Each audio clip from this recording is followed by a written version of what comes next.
¿Qué sería del mundo sin aquellos que se atreven a transformar?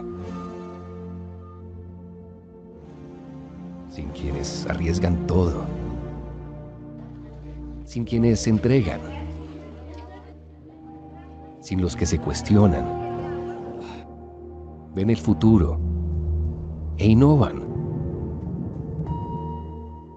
Esta es la historia de quienes lo han cambiado todo. De los que se esfuerzan por dar lo mejor de sí mismos. Ayudar con sus talentos, con su inspiración. ¿Qué sería de nosotros sin quienes lo hacen realidad? Definitivamente no estaríamos contando esto. Hoy descubrirás a aquellos que transforman la realidad. Quienes hacen posible que sigamos adelante. Los que se preparan para darnos respuestas a los asuntos más complejos. Aquellos que con su valor nos permiten reescribir una nueva historia. Quienes con su experiencia trabajan sin importar los obstáculos. Se preparan para enfrentar los retos y evolucionan cada día. La historia de quienes aprenden, avanzan, conocen, descubren y rompen barreras. Descubre Anar Health Technologies, una compañía líder en tecnologías avanzadas en el sector salud, industria e investigación. Con la misión de innovar y proveer soluciones integrales hechas a la medida, creadas para dejar huella. Respaldados por la experiencia, conocimiento y el soporte que brindan proveedores aliados y marcas a nivel mundial. Con una cobertura que permite llevar sin límites a cualquier lugar la tecnología y un servicio personalizado de un amplio portafolio 360, garantizando que la operación no se detenga. Detectando nuevas oportunidades, se enfocan en una cultura centrada en la evolución de sus clientes.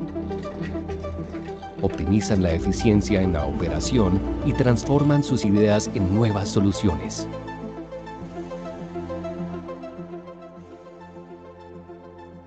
Este es su propósito, su esencia,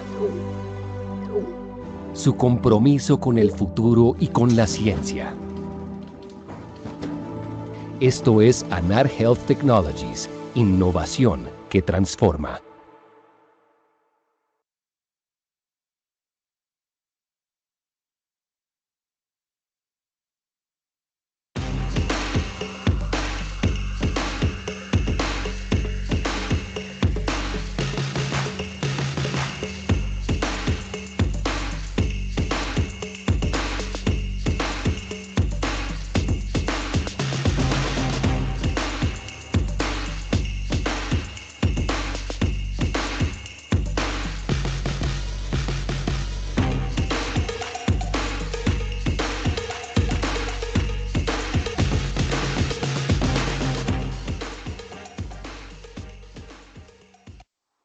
El viaje de Alejandra. Alejandra es arquitecta, vive en Medellín, ha trabajado duro por varias semanas y necesita un descanso. Decide hacer un viaje de turismo de aventura a Necoclí, Antioquia. Necoclí es un paraíso terrenal ubicado a casi 400 kilómetros de Medellín. Allí frecuenta ventas callejeras de comida y se desplaza a la zona rural del municipio. Se expone a picaduras de mosquitos y se sumerge en las aguas de un río. Pero algo no salió bien. Retornó a Medellín y una semana después presentó fiebre. Alejandra no entiende qué sucede. Consultó a urgencias con un cuadro de 4 días de fiebre, malestar general, cefalea, mialgias y diarrea.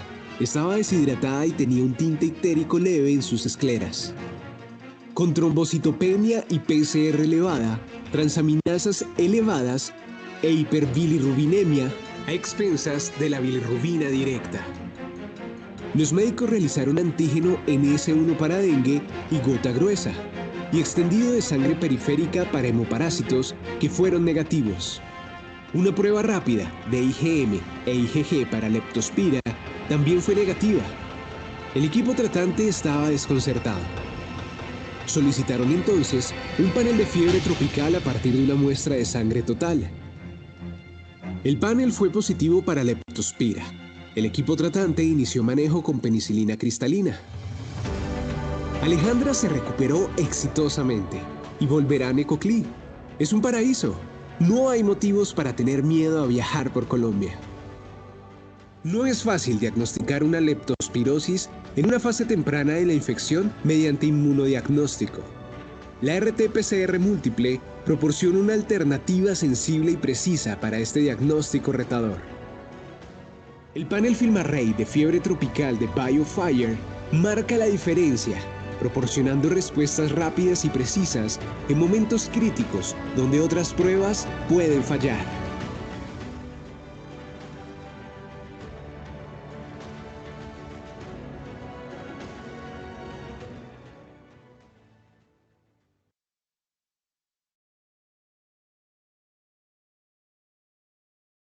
Hola, buenas noches para todos. Bienvenidos a nuestra cuarta sesión del PROA virtual. Yo quiero primero agradecerles a todos ustedes por este respaldo a esta actividad virtual, que verá que nos enorgullece mucho que ustedes sean nuestros invitados en estas sesiones de diálogo y de compartir experiencias. Gracias a nuestros patrocinadores, ANAR, BMDE, Pfizer y MSD, que se han unido a esta campaña de, digámoslo así, de fidelización del PROA, de la optimización del uso tanto de antibióticos como estrategias diagnósticas. Y bueno, hoy vamos a dar inicio a una sesión de cómo implementar estrategias exitosas en cada una de las fases del PROA. Y traigo invitados muy especiales que se los voy a ir presentando. Voy a invitar y presentarles a la doctora Jenny Patricia Muñoz. Jenny es internista, es infectóloga, es epidemióloga, micóloga, es la coordinadora de epidemiología hospitalaria del Hospital Universitario del Valle y es docente de Medicina Interna y del posgrado del Fellowship de Enfermedades Infecciosas de la Universidad del Valle y la Universidad Libre. Hola Jenny, bienvenida, buenas noches, ¿cómo estás? Muy buenas noches a todos. Muy feliz de estar aquí con grandes maestros, compartiendo un espacio académico, motivando a la gente con el PROA. Así que, mejor dicho, muchísimas gracias por esta invitación. Dale, súper. Y también quiero invitarles a la doctora María Virginia Villegas, que estoy seguro que muy pocos la conocen. María Virginia, internista. Yo estaba saludando a Jenny con el micrófono apagado, diciéndole que bienvenida, que qué gusto estar aquí. Ahora sí sigue, Joselito. Y pasar a invitarles a presentarle a María Virginia, internista, infectóloga, líder regional de PROA, de resistencia bacteriana, y bueno, muy pocos la conocen. Así que María Virginia, bienvenida, ¿cómo estás? Gracias, José. Qué gusto estar aquí juntos otra vez. Dale, súper. Y bueno, y no siendo menos importante, a Cristian José Payares Gutiérrez. Cristian, bienvenido, buenas noches. Cristian también. Cristian es médico, epidemiólogo, es el coordinador del equipo de epidemiología hospitalaria de la Clínica Imbanaco y un líder natural, un influencer también, ¿verdad? Entonces, con Cristian vamos a hablar de los PROAs y de cómo implementar esta fase del PROA, contarles también nuestras experiencias. Cristian, bienvenido, buenas noches, ¿cómo estás? Doctor Oñate, muchísimas gracias por la invitación. Buenas noches para todos y también para las dos fabulosas panelistas con las que vamos a compartir hoy. Un gusto para mí estar acá. Qué gusto verte, Cris. Bueno, dale, muy bien. Yo aquí tengo un lío porque ahora no sé cómo presentar esta vaina. Estaba aquí dándole para poder hacer inicio a la presentación, pero bueno, mientras tanto contarles a todos que recuerden estar muy atentos a las votaciones, recuerden interactuar activamente, preguntar, llenar la lista de asistencia y para poder tener éxito en esta reunión. Voy a salir un momento porque no sé por qué razón ¿No ves el cosito de compartir? ¿No te sale? Sí, pero me pide un poco de cosas aquí que no tengo ni idea. No, entonces te abre y tiene que decir ventana. Y tú abres la presentación y te metes por ventana y ahí está. Sí, pero un momentico, a ver. Si no, yo creo que me voy a salir mejor y ya vuelvo a entrar. Oiga, yo creí que era la única que me investía la tecnología. Ya le iba a decir que yo la tenía. Bueno. Bueno, ahora sí, volví. ¿Volvió? Bueno. Bueno, súper rápido. Sí, no, es que, bueno, hay cosas que sí funcionan bien, como el internet, aquí donde estoy. Ay, ¿por qué no me sale esto? ¿Qué le pasa a esta friega? Si quieres yo la proyecto. Sonia la tiene. Sí, pero Sonia tiene la versión final. No sé Pues fue la qué. que yo tengo, ¿no? Yo creo que esa fue la última que pusiste final. Sí, pero como tú no tienes instalada la presentación, el slide, no nos va a dar. ¿Quieres que te la mande? No, es que el problema es de proyección, ¿cierto? Sonia, ¿nos puede ayudar con la proyección? El problema son las preguntas que yo no sé. Exacto, la que tengo, doctor Oñate, a ver si me funciona. Sí, no, Pues ya sí, la tengo pues aquí. sí. Ahora sí. Bueno. ¿Ya la están viendo? Todavía no. Pero ya creo que acá. ¿Sí? No. Ay, Dios mío, ¿por qué? Ay. Otra vez, intentémoslo a ver.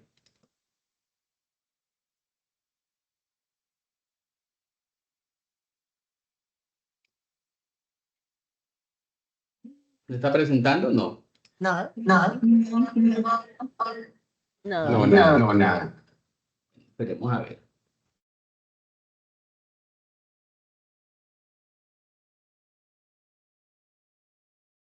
No veo es dónde se registra uno para la asistencia. No está. Jamie está poniendo en el chat, doctora. Ah, bueno.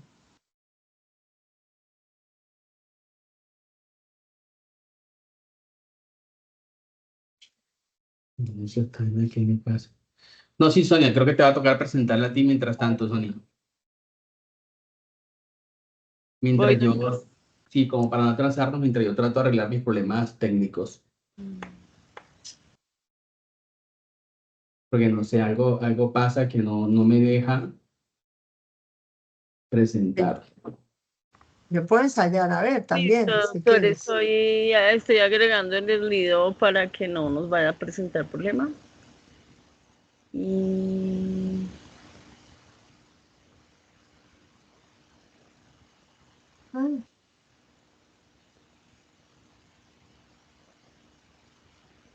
¿Tampoco? Ya, a ver. Si no, yo ensayo. Ay, sí, ahora sí. Ahora sí. Tienes que magnificarla, ¿puedes, Sonia? No, es el doctor Oñate el que la está presentando.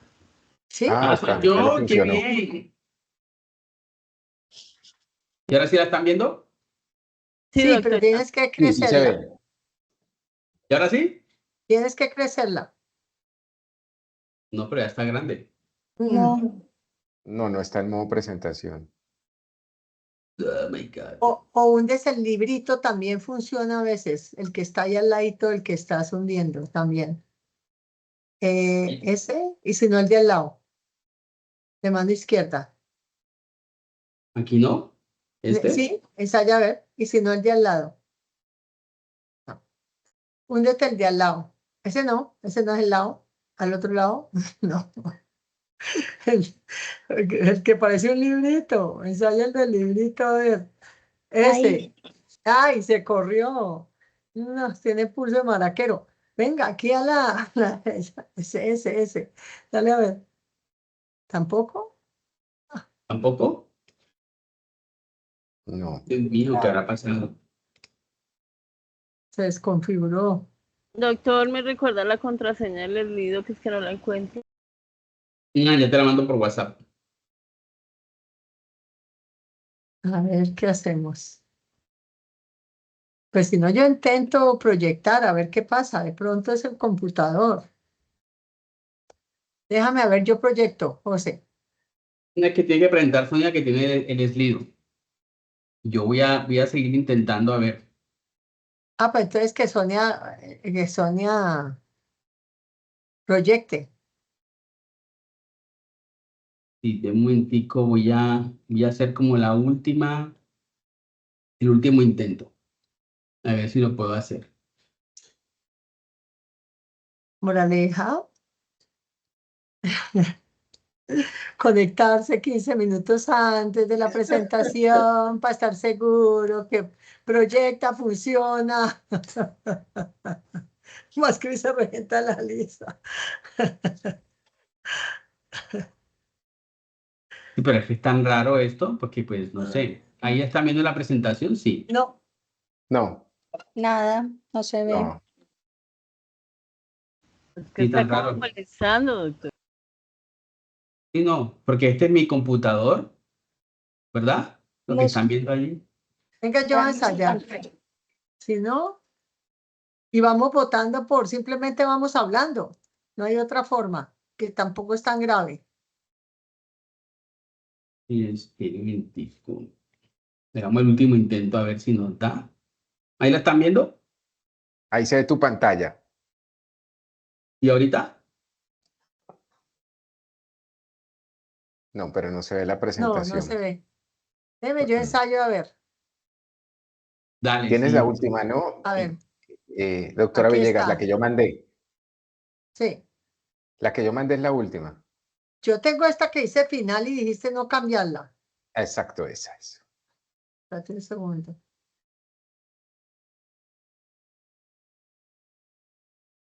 Ahora sí, ¿no? Sí, sí se ve. Sí, Ah, sí, ahí vea, sí se ve. pues, sí funciona. Sí, sí, se ve y se ve Entonces, perfecto. tú me vas diciendo y yo voy pasando y tú vas discutiendo las preguntas, lo que quieras, José. Dale, súper, mientras yo voy como arreglando esto. Entonces, esta es Bueno, la ya, esta es la presentación, ¿no? sí, esta es la presentación, muy bien, Bueno, ahí están los conflictos de interés de todos. ¿Cómo que perfecto. sin conflictos de interés? Si fue... Bueno, eso es un tema que tenemos que hablar de los conflictos de interés. Bueno, listo. Arranca, José. Bueno, ¿cuál creen ustedes? Sí, Doctora, Sonia. discúlpenme que creo que ya funciona la mía. ¿Lo puedo presentar? ¿Para que se pueda votar o qué? Sí, señora, para que se pueda votar. Ah, Ay, bueno, pues miremosla a ensayemos. ver. Ahí yo la cierro. Dejar de compartir. Listo. Bueno, ¿la ven? No. Sí, Sí, ahora sí. Sí, Ahora sí. Ahora tienes Sí, que ahora sí. crecerla. Ahora díganme si ya creció. No. No. Sí, Ya, ya. no, Se sí, demora ahí ahora una sí. sí. gotica, se demora una gotica, listo. Ahora voy para Sí, ver ahora si... sí. Bueno, muy bien, aquí Listo. están los conflictos de interés que te dame Virginia y ahora sí la primera pregunta. Y Mm, debe aparecer después, no, nada, ¿no? No, ya no, apareció. ¿Cuál cree usted hagamos que la será? pregunta así, Sonia. ¿Cuál cree usted que será la principal causa? Si le toca votar aquí por el mensaje, porque pues esta presentación no tiene el slide mientras yo corrijo mis problemas técnicos. ¿Cuál cree usted que será la primera causa de mortalidad en el 2025? ¿Cáncer, enfermedades cardiovasculares, enfermedades neurodegenerativas como Alzheimer y otras demencias, enfermedades respiratorias crónicas o infecciones bacterianas resistentes a los antimicrobianos? Pueden ir votando por aquí. Unos dicen que la 2, otros dicen que la 2. No es que el mango, o sea, el corazón, siempre 2. marca la pauta, ¿no? Y lo interesante es que Alguien dice que la 5. cada vez hay una mayor relación de mortalidad cardiovascular en relación a patología infecciosa, por ejemplo, influenza. Bueno, eso vamos a hablar luego en el tema de vacunación. Entonces, muchos siguen insistiendo que es la patología cardiovascular la que seguirá la causa de mortalidad a nivel mundial en el 2025. Pero bueno, vamos a revisar qué dicen los datos y las estadísticas. Sonia, si nos puede pasar la segunda, por favor. Claro que sí, doctor, me envía su presentación, por favor. No, pero pasa en esta, por favor. Entonces, bueno, si usted fíjese que los antibióticos son una piedra importante en el manejo de la patología infecciosa. No obstante, lo que nos preocupa a todos es los datos que cada vez son más crecientes de resistencia antimicrobiana. Y hoy en día se considera esto como una patología, la resistencia antimicrobiana, que amenaza la salud pública a nivel global y a nivel mundial. Y esto para el año 2019 se había declarado que la resistencia ocupaba los primeros 10 lugares dentro de las amenazas para la salud pública a nivel mundial. Y es lo que vemos cada día en los hospitales. Pásame la siguiente, Sonia, por favor. Bueno, no sé si quieren ir comentando, Jenny, esta diapositiva, mientras yo voy como cuadrando y voy revisando si puedo hacerla en una presentación completa. claro que sí, es súper importante esta proyección que se realizó en el 2023, en donde varias estrategias epidemiológicas se utilizaron basados en modelos lineales de ver cómo se iba a comportar las diferentes enfermedades de salud pública para el 2050. Y miren cómo es de atractivo este panorama en el cual la resistencia antimicrobiana para el 2050 se proyecta a presentar más de 10 millones de decesos mundiales, que se compara con lo proyectado en patologías oncológicas. Y podemos ver en la gráfica del lado izquierdo cómo otras patologías infecciosas empiezan a tener un rol importante, pero para muchos que todavía siguen pensando en la importancia de la enfermedad cardiovascular, miren su gráfica de la derecha, en donde estas proyecciones de resistencia sobrepasan, digamos, en un porcentaje importante todas las relacionadas con enfermedad isquémica cardíaca, accidente cerebrovascular e incluso enfermedades pulmonares crónicas. Por lo tanto, se vuelve una problemática mundial en la cual todos debemos estar, digamos, familiarizados y trabajar en ella. Sonia, la siguiente, por favor. Doctor Oñate estará por acá para dirigir nuestras preguntas. Sí. Lo que estaba enviándole la presentación a Sonia, donde está el slide, mientras tanto. Entonces, ¿usted cree que la resistencia antimicrobiana es solo un problema de salud pública en países desarrollados? No sé, María Virginia y Cristian, ustedes que tienen la oportunidad de conocer un poco la problemática a nivel de muchos países en la región. ¿Ustedes qué opinan? ¿Que esto es de países desarrollados, es de todos? ¿Cómo ven el panorama en los diferentes lugares del mundo de acuerdo a los recursos disponibles en cada país? Yo creo que ha ido aumentando en todos los países, pero es indiscutible que hay países que tenemos mucho más, una problemática realmente de impacto en salud pública, como es Latinoamérica. Colombia, pues ni se diga. India, por ejemplo, es otro de los países que es impresionante la resistencia. Voy a cambiar de presentación. ¿Vas a cambiar de presentación? Ah, bueno. Entonces yo diría que no es para todo el mundo, pero sí está creciendo y sí se considera un problema de salud pública en términos generales. No sé qué opina Jenny y Cristian, pero hay países que sí, indiscutiblemente, en este momento es un problema de salud pública. Por ejemplo, la diferencia muy grande entre Latinoamérica y Estados Unidos.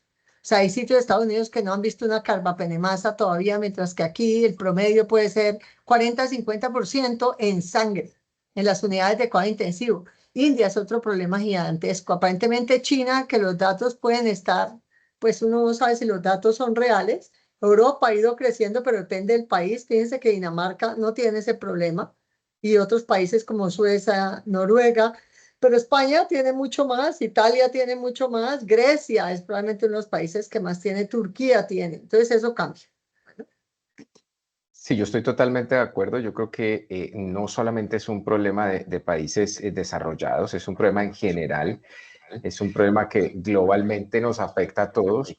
Y hay algo importante que también debemos mencionar, es que en algunos países donde probablemente no esté la dimensión grande del problema es porque quizá sea producto de un subregistro. Es decir, hay muchos países con pésimos sistemas de vigilancia que tienen subregistros enormes. Dentro de esos, con la doctora Villegas, nosotros hemos visto muchos en Latinoamérica con pésimos registros. Entonces, eso hace que evidentemente no se magnifique la real dimensión del problema de la resistencia, pues porque el que busca, como dice el dicho, encuentra. Entonces, si no buscas o no tienes unos buenos sistemas para detección, pues no vas a encontrar la verdad mucho, pero ahí está. Doctor, creo que ya se solucionó ahora sí, porque ya veo su video.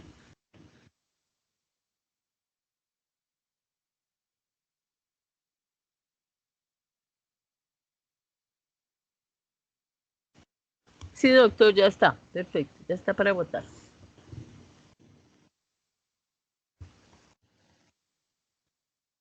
Pero está hablando, si está hablando, estás con el micrófono apagado, doctor Oñate.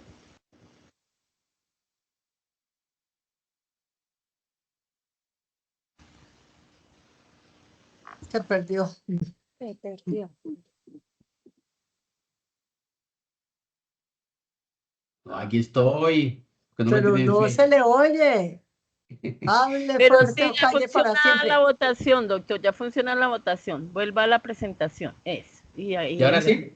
Sí, ahora sí. Vamos. Perfecto.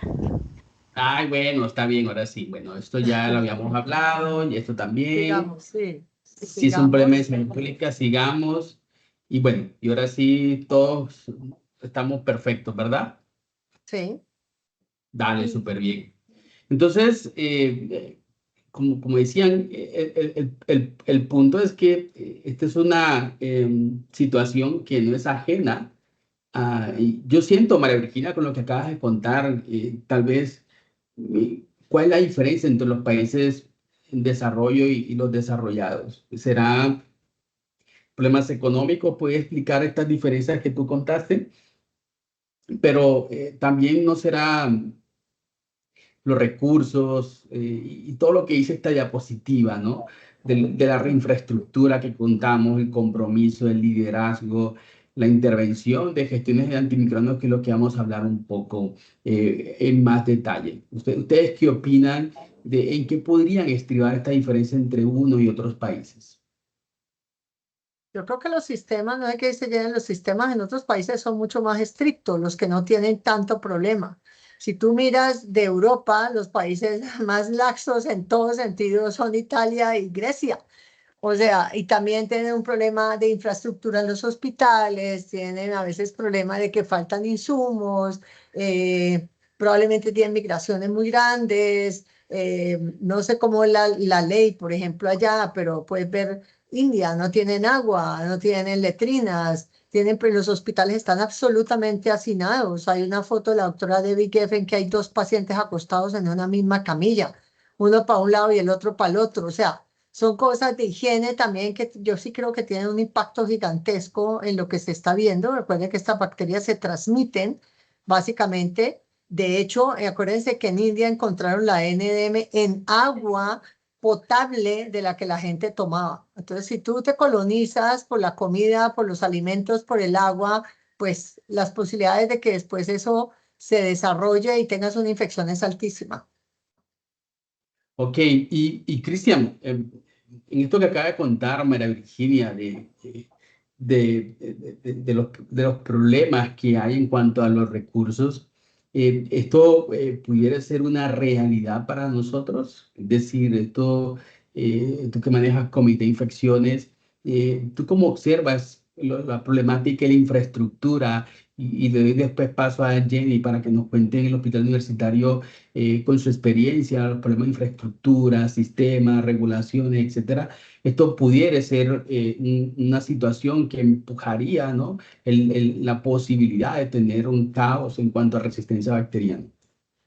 Sí, totalmente de acuerdo, doctor. Yo creo que en la medida uno empieza a ver problemas para efectos de infraestructura y estamos hablando solamente de habilitación, es decir, ni siquiera estoy hablando de algo superior, de pensar en acreditación o acreditaciones internacionales. Solo la norma de habilitación no se cumple en muchas oportunidades en las capitales. Cuando uno empieza a ir más allá de las capitales a ciudades intermedias en nuestro país, se da cuenta que la norma definitivamente de habilitación no se cumple absolutamente para nada. Es decir, si fuéramos estrictos con la norma, una gran parte de las instituciones hospitalarias que hoy están habilitadas para prestar servicios en salud no lo estarían. Y cuando uno revisa el panorama latinoamericano, se da cuenta que la situación es definitivamente peor, porque digamos que Colombia en parte tiene un buen sistema de habilitación para las instituciones hospitalarias. En general tenemos unas normas escritas, en general digamos hay algo de auditoría, hay un feedback allí, pero en muchos países de este lado del mundo definitivamente ni siquiera hay una presencia fuerte de los entes de inspección, vigilancia y control. Entonces esto empeora las cosas. Y yo quisiera agregar algo allí y es la falta de sistemas de información. Y este es un problema global. Uno pensaría que nosotros aquí en Latam somos los que tenemos problemas, que todavía llevamos cosas en papel, pero cuando uno habla con personas de Asia, de Europa, de los Estados Unidos, se da cuenta que la implementación de soluciones tecnológicas en ellos en promedio dura de 18 hasta 22 meses.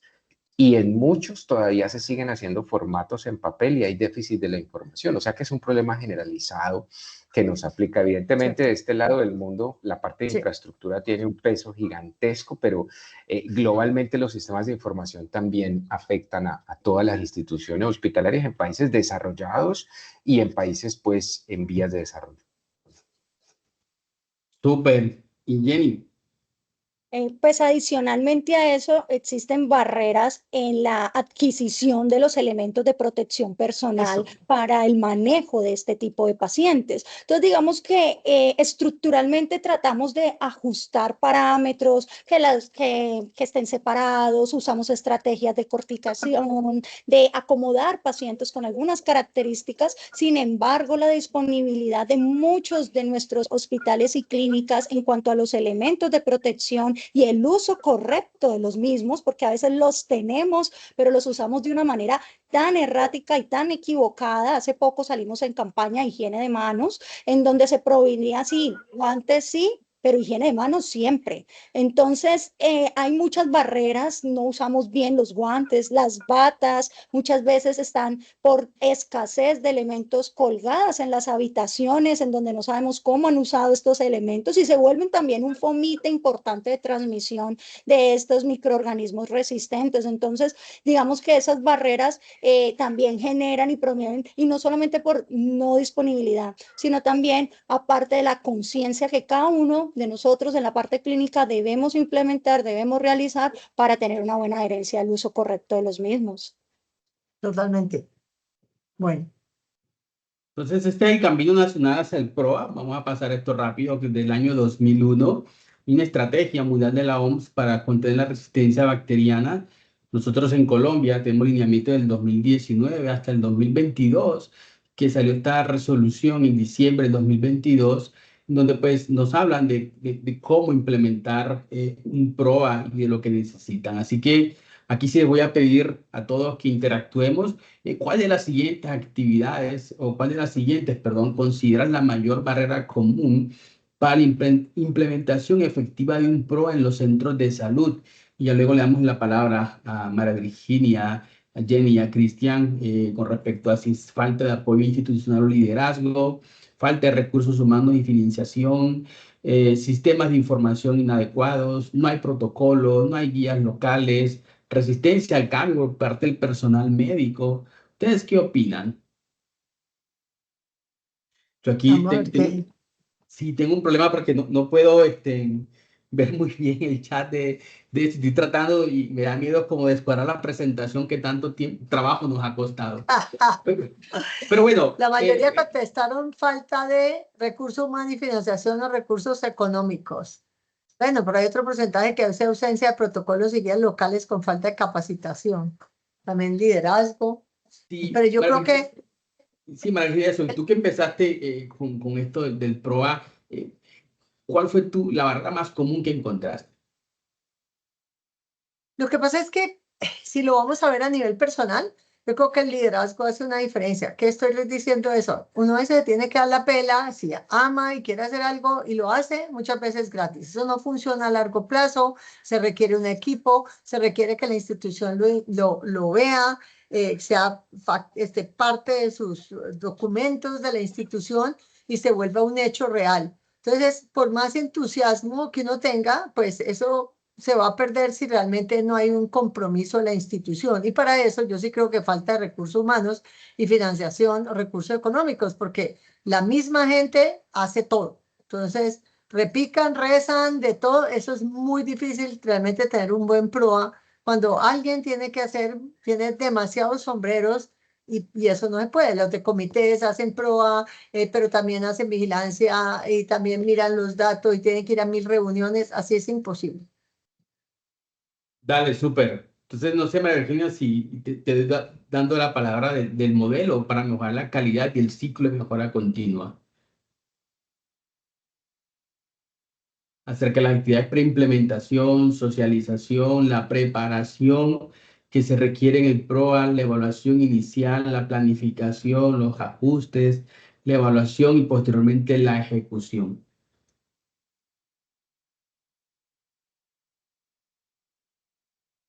Así es. Eso es lo que para empezar, hay que sentarse y diseñar, ¿no? Jenny, ¿qué opinas de esa? La parte que tenemos, qué podemos tener, no empezar con todo de una vez, pero sí empezar al menos con sentándose en la institución y viendo qué recurso humano tengo, qué puedo llegar a tener de información y ya tienen que tener básicamente la luz verde del administrador del hospital. Y ahí empezaría yo.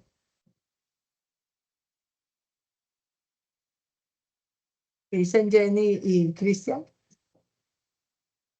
Pues dentro de la proyección que se debe tener, uno debe conocer bien su institución para poder entre ellas entender cuáles van a ser las barreras a las que uno se va a enfrentar, culturales, organizativas, de recursos humanos, de tecnología, y poder dar una presentación a la parte administrativa que va a ser un pilar fundamental. En el chat hablaban de un apoyo administrativo efectivo y estoy totalmente de acuerdo. Una institución comprometida a entender que inicialmente no va a haber un impacto económico inicial, pero que a largo plazo no solamente disminuye esos gastos económicos, sino también mejora la percepción de los usuarios acerca de la atención y disminuye toda esta problemática. Es supremamente importante dentro de eso generar la metodología, estableciendo cuáles van a ser las actividades para generar esa optimización de los antimicrobianos y hacer seguimiento y evaluación, por lo que los indicadores, como veremos más adelante, van a ser un pilar fundamental para entender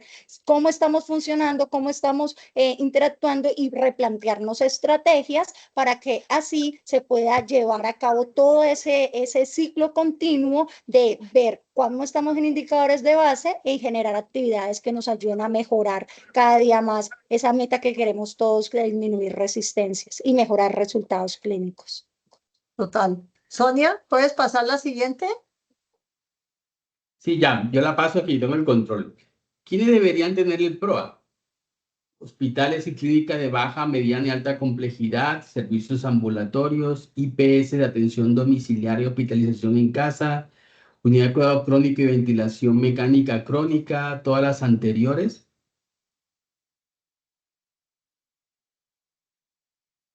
Bueno, Cristian, ¿quiénes deberían tener el PROA? Bueno, doctor, allí en teoría y de acuerdo a la norma, todas las unidades primarias generadoras de datos deberían tener un programa de optimización de antimicrobianos. Es decir, que eso cobija a muchas de las instituciones prestadoras de salud que en teoría están constituidas como una unidad primaria generadora de datos. Recordemos que desde el 2022 ya tenemos una norma. Que no te haya alcanzado la norma no significa que no deberías hacerlo. Pero si nosotros miramos la dimensión del problema del uso inapropiado de antibióticos y el uso de antibióticos es la acción más frecuente que todo el mundo hace en una institución hospitalaria, todos deberían tener un programa de atención de optimización de antimicrobianos. ¿Por qué? Porque primero, los hospitales, independiente de la complejidad, van a formular antibióticos. Van a formular antibióticos orales o endovenosos. Segundo, porque las unidades de cuidado crónico tienen muchos pacientes que se encuentran o en profilaxis especial con algún tipo de antibiótico, antifúngico o demás, o recibiendo tratamiento antibiótico y van a requerir una supervisión. En los servicios ambulatorios, los motivos de consulta más frecuentes tienen que ver con enfermedades infecciosas. Entonces, también deben tener lo mínimo una política. Y en atención domiciliaria y hospitalización en casa sí que es cierto, porque esos son pacientes de un hospital. Es decir, están en la casa, pero van a requerir manejos antibióticos, solicitud de paraclínico, terapias antibióticas dirigidas por las consultas médicas. Entonces, esto es una visión que va a aplicar para todos, pero por norma nacional, lo que sean unidades primarias generadoras de datos en nuestro país desde el 2022 deben tener un programa con una política escrita y, ojo, y este es un punto importantísimo, con talento humano asignado para esa obligación. Y ahí yo les hago un llamado a las instituciones hospitalarias y en general a los servicios que prestan atención en salud, que cuando tú recibas una visita de un ente de inspección, vigilancia y control, no deberías hacer lo que uno generalmente hace, y es tratar de evitar que le coloquen hallazgos. En este caso, si tú no tienes un personal asignado que esté por la nómina del hospital con tiempos protegidos para esos, tú deberías dejar que el ente de inspección, vigilancia y control te coloque el hallazgo, porque eso es una forma adicional de presionar a la alta gerencia con respecto a que se necesita un talento humano asignado específicamente para esto. Yo creo que han dicho aspectos importantes y podríamos resumirlos en liderazgo, socialización, ¿verdad? Saber que esto es un compromiso de todos de la parte institucional, de seguir una norma y, como decían Cristian, de una verdadera concientización de todo el talento humano en salud y de la población para poder controlar esta amenaza global que es la resistencia bacteriana.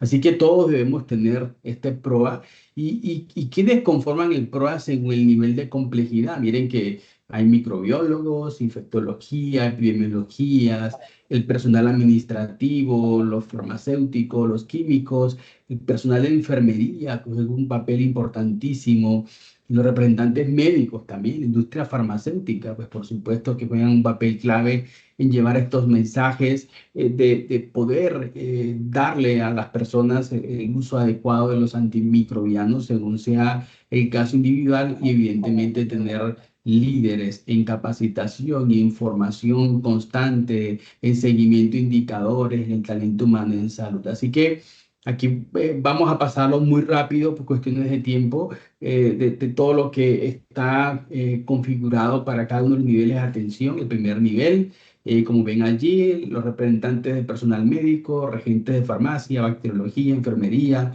la parte administrativa, y el segundo nivel, infectología, internistas, pediatras.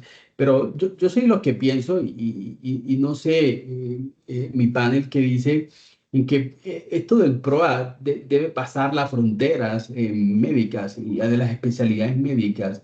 Y me refiero a que el PROA debería llevarse a nivel de cirugía, anestesiología, urología, ginecología, de todo, porque al final, si bien es cierto, hay un personal que es asesor en cabeza de epidemiología hospitalaria y de infectología, nosotros vemos que el problema es de todos. Y si no tenemos esa capacidad de poder transmitirle, ¿no? A nuestros colegas médicos, a los otros servicios, la importancia de este fenómeno, muy posiblemente vamos a tener fracaso. No sé en la experiencia de ustedes que han liderado PROA, ¿qué opinan de involucrar a los otros servicios hospitalarios y de las otras especialidades médicas? Pues mi concepto es que ir poco a poco, ¿no? Cuando uno quiere arrancar con tanta gente, eso no funciona. Cuando todo el mundo mete la cucharada y uno no tiene estructurado el PROA. Sin embargo, uno debe empezar por los servicios de la recomendación que tenga la gente más alineada con lo que sea el PROA. Entonces, no niega uno que puede empezar un PROA por ginecología, o puede empezarlo por pediatría, o puede empezarlo por los cirujanos, o lo empieza por cuidado intensivo. Lo importante es empezar, ir conformando el equipo. Hay una gente que es indiscutiblemente el core del equipo. Tienes que tener microbiología desde el principio para poder tener datos y ser contundente. Tienes que tener un steward, tienes que tener una persona que haga la vigilancia del programa. Ojalá una sombrilla encima que pues sea un epidemiólogo, un infectólogo, o en Estados Unidos un PharmD, alguien que tenga conocimiento y sea apasionado. Y por supuesto pienso yo que la otra persona que es clave es el comité de infecciones para empezar como core. No sé qué opinan Jenny y Cristian. Pues yo estoy totalmente de acuerdo en la necesidad de estructurar bien al equipo y que todos estén articulados conociendo cada una de sus funciones. También es importante identificar algunas barreras clínicas. Tenemos una experiencia muy bonita con el servicio de urología, con el cual se ha hecho un trabajo interesante acerca de qué profilaxis usar si no hay compromiso de mucosas. Tenemos que usarlas, tenemos que no usarlas, cómo manejar los urocultivos. Entonces, ha sido muy enriquecedor ver cómo cada uno de estos entes nos aportan. También hicimos un trabajo con ginecología para establecer guías que permitan que todos estén alineados, conozcan cada una de sus problemáticas y se adhieran mejor. Cuando uno incluye a los servicios y se sienten incluidos, se sienten escuchados, aumenta la adherencia a las recomendaciones. Cierto. Ok. Súper. Entonces, ¿cuál es el rol del servicio de enfermería en el PROA? Pueden ir votando la administración segura de medicamentos, la selección de acceso vascular adecuado para la administración adecuada de los medicamentos, alertar sobre problemas relacionados con el uso de medicamentos y reacciones adversas. Y mientras van votando, yo creo que este es un tema clave, ¿no? El servicio de enfermería, porque definitivamente es el que pasa más tiempo con los pacientes. Y yo siento que debemos generar un protagonismo, ¿no? Al servicio de enfermería en muchas de las actividades. Así que bueno, Cristian. todas las anteriores. Todas las personas consideran que todos estos son roles de enfermería, administración segura de medicamentos, los correctos. Tú en tu experiencia y liderando pruebas, ¿cuál es ese papel, en pocas palabras, del rol de enfermería en el PROA? Bueno, me parece genial que el 87% hayan dicho que todas las anteriores. ¿Por qué? Porque, y especialmente teniendo en cuenta que todos estamos de acuerdo con que la asignación de los recursos y los recursos son limitados, los profesionales de enfermería son fantásticos para hacer un PROA. Y aquí, doctor Oñate, me gustaría que me colocara la siguiente diapositiva, porque esta publicación tiene más de una década y les voy a contar el escenario. Un hospital de más de 900 camas con un infectólogo.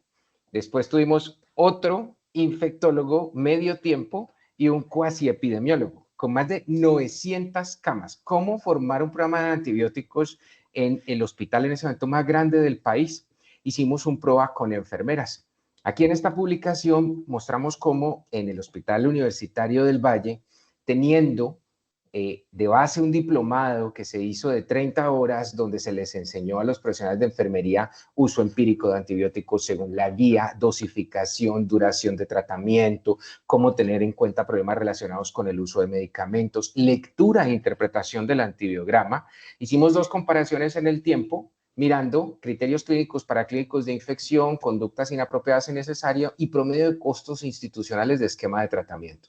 Uno debe trabajar con lo que tiene. Y eso es lo que yo les puedo decir de la experiencia que he tenido trabajando en instituciones públicas y privadas en control de infecciones.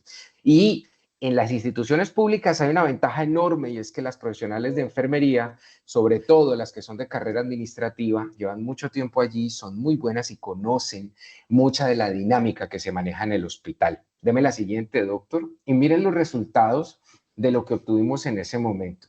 Miren el costo, estos 3 sitios donde lo mostramos, cuidado intermedio, intensivo y neurocirugía. El costo institucional en antibióticos, cuando teníamos vigías de antimicrobial stewards, es decir, estas jefes que tenían su diplomado, que estaban pendientes de cuando un antibiótico se formulaba, que llamaban al comité, que decían, venga doctor, ¿por qué la vancomicina si ya no hay un aurus en los cultivos? Todo ese tipo de cosas. Más de 6 veces nos gastamos en dinero en los sitios donde no teníamos vigías. Y miren el porcentaje de conductas adecuadas, por ejemplo, en cuidado intermedio, el 100% de las conductas, en cuidado intensivo el 95% y en neurocirugía el 92%, comparado con menos de un 54% de adherencia. Inclusive conductas innecesarias. Miren el porcentaje de conductas innecesarias cuando no hay vigías. Gente que pone antibiótico porque puse el antibiótico, pero cuando uno va a revisar por qué colocaste el antibiótico, se encuentra que no hay nada que justifique la colocación del antibiótico. 55% en cuidado intermedio, 40% en cuidado intensivo y 21% en neurocirugía. Entonces, los profesionales de enfermería son vitales porque nos pueden ayudar en todo. Nos pueden ayudar en la herencia, la guía, en desescalamiento, en lectura e interpretación del antibiograma, en tener la guía presente. A veces uno socializa la guía o le entrega la guía y el médico la deja en el carro, la deja por allá tirada en su consultorio. Usted le entrega una guía de antibióticos o un documento importante a un profesional de enfermería y lo forra en Contact y lo deja en una tabla. Y lo tiene todo el tiempo ahí. O sea que todo el tiempo va a poder usted acceder a la guía. Ok, Cristian, excelente experiencia y bueno, ya vamos dando tips y conclusiones importantes. Y ahora, ¿cuál es el rol del servicio de los químicos farmacéuticos en el PROA? Alertar sobre problemas relacionados con el uso de medicamentos y reacciones adversas, desescalar, administrar a tiempo los antibióticos o los medicamentos, apoyar en la implementación, vigilancia en la guía de manejo empírico. ¿Hay alguna norma de cuántos químicos farmacéuticos se requieren por número de camas? ¿Ustedes saben? Estados Unidos tiene una experiencia, algunas experiencias importantes. Ahí digamos que el rol de los PharmD es significativamente mucho más protagónico que de este lado del mundo. Y en general, ellos deberían dedicar un promedio de 10 a 12 horas en una institución hospitalaria de 100 a 300 camas. Es decir, que estamos hablando de que si tu hospital es mucho más grande, solamente en el piso deberías tener varios químicos. Y miren que es bastante interesante que coloquen todas las anteriores, porque efectivamente el papel del químico, al igual que el de los profesionales de enfermería, aplica en muchas fases del programa de optimización de antimicrobianos, en muchas. Y aquí quiero hacer un énfasis especial en administración del medicamento, que es uno de los goals que nosotros debemos tener en los programas de optimización de antimicrobianos. Dame la siguiente, doctor. Y aquí les quiero contar una experiencia. Este es un artículo que publicamos con la doctora María Virginia Villegas. Ya está recién desempacado, ya no lo aprobaron en Antimicrobial Agents and Chemotherapy. 7 países en Latinoamérica tratando de mirar una adherencia a lo que nosotros llamamos el hand time. El hand time es justo cuando un paciente tiene un diagnóstico de sepsis, ¿cuánto te demoras en administrar el antibiótico? Todos sabemos que de las 3 décadas de evidencia que hay de las campañas de sobreviviendo a la sepsis, la administración temprana del antibiótico es sin lugar a dudas la que hace la diferencia en la sobrevida. Y miren ustedes que con 1.207 pacientes en 7 hospitales en estos 7 países en latinoamericano, los promedios de administración del antibiótico justo después del diagnóstico no llegaban ni lejos a 60 minutos. Y cuando uno compara promedios y medianas hay una diferencia bastante importante, y eso es porque los rangos son altísimos. Teníamos pacientes que se demoraban 1.453 minutos en que les colocaran el antibiótico. O sea, eso es un exceso de mortalidad gigantesco. Deme la siguiente, doctor.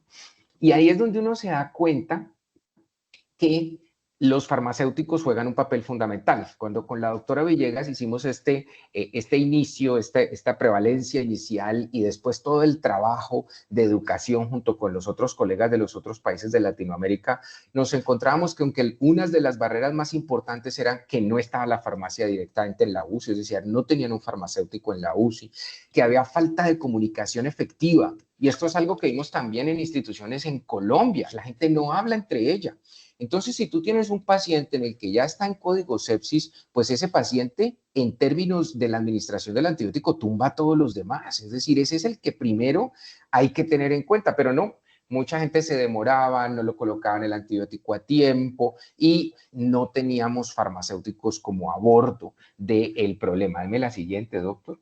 Y entonces, después de hacer estas capacitaciones y de meter más a bordo a la farmacia, ayudados también con el equipo PROA, logramos reducir en promedio 70 minutos el tiempo de administración, una reducción de 48.6%, es decir, de casi el 50% del tiempo. Miren, ya acercándonos un poco a esa hora dorada de la que uno habla en sepsis. Entonces, farmacia es fundamental, y farmacia es fundamental porque tiene que ver con decisiones tan importantes como que los pacientes en código sepsis se les administra el antibiótico en esa hora dorada, en esa primera hora. Entonces, ellos deben estar a bordo del programa siempre y hay que llamarlos, y aunque no están en el rol que deberían estar, que es un rol muy ideal el que tienen los Estados Unidos de América con respecto a los químicos farmacéuticos, hacia allá es hacia donde debemos nosotros avanzar aquí en Latinoamérica. No, súper, Cristian, interesante estos datos y cómo lograron, en resumen, porque aquí hay muchas personas que están preguntando y están conectadas en este trabajo y que sea como algo práctico, en pocas palabras, para los que están aquí conectados, ¿cómo lograron reducir ese tiempo? Bueno, lo más importante fue la capacitación. Claro. La capacitación, tenerlos a bordo, que asista una referente de ellos al comité de infecciones, que se les socialicen los resultados. Con la doctora Villegas, cuando hicimos las primeras socializaciones, yo creo que ella lo recuerda, la gente era aterrada de que en un paciente demoraran tantas horas en colocarle el antibiótico. Con muchos hospitales tuvimos problemas porque decían, venga, eso es imposible, es que no puede, pero ¿por qué? Si nosotros somos un hospital que tiene una farmacia satélite, que están los antibióticos ahí, mire, falta de comunicación. Entonces, socializarlos y tenerlos a bordo es fundamental. Adelante, doctora Villegas. No, decía que el proyecto, el estudio fue muy bonito porque primero tomamos los tiempos, como dijo Cris, después hubo un periodo de que nos reunimos mirando los resultados, dónde estaban los cuellos de botella en todos los hospitales, vino pero ellos mismos los identificaron, cuáles eran los problemas, por qué esos tiempos. Luego hubo un periodo de educación en que participamos con Cris dándoles entrenamientos virtuales y con el mismo grupo, y posteriormente volvimos a medir. Entonces sí funciona, pero la gente tiene que hacer introspección de sus propios problemas, porque como decía el doctor Payán, no creían, decían mentiras, eso no puede ser que nosotros nos estamos demorando tanto en un paciente escéptico en la UCI. O sea que así fue muy bonito. Bueno. Dale, súper. Y bueno, Jenny, ¿y qué más necesitamos? Necesitamos el recurso humano, necesitamos socializar, difundir, lo que mencionabas tú, integrar servicios, tener metas muy claras, el respaldo administrativos, pero en capacidad técnica y tecnológica, y perdón por una tilde que se me fue allí, ¿qué más necesitamos? La gente está votando en este quiz, ¿no? Porque estamos practicando de cómo poder hacer mejores preguntas y que la gente esté más activa, y ya no vamos a mostrar la respuesta aquí. ¿Qué más necesitamos, Jenny? Laboratorio General de Micro, test rápido de identificación de microorganismos, asignación de recursos, medir niveles de antimicrobianos, pruebas especiales de laboratorios, mantener y mejorar la comunicación, o todo esto al mismo tiempo. Creo que el laboratorio de microbiología, como ya hemos hecho mucho énfasis, es fundamental para que estemos entendiendo qué está sucediendo en cada una de nuestras instituciones. Creo. Dentro de la resolución nos apoya muchísimo que este personal pueda proporcionarnos el comportamiento, el perfil epidemiológico, al menos de manera anual, que nos permita ver cómo cada uno de los servicios se está comportando en cuanto a sus perfiles de resistencia y cuáles son los microorganismos más frecuentes.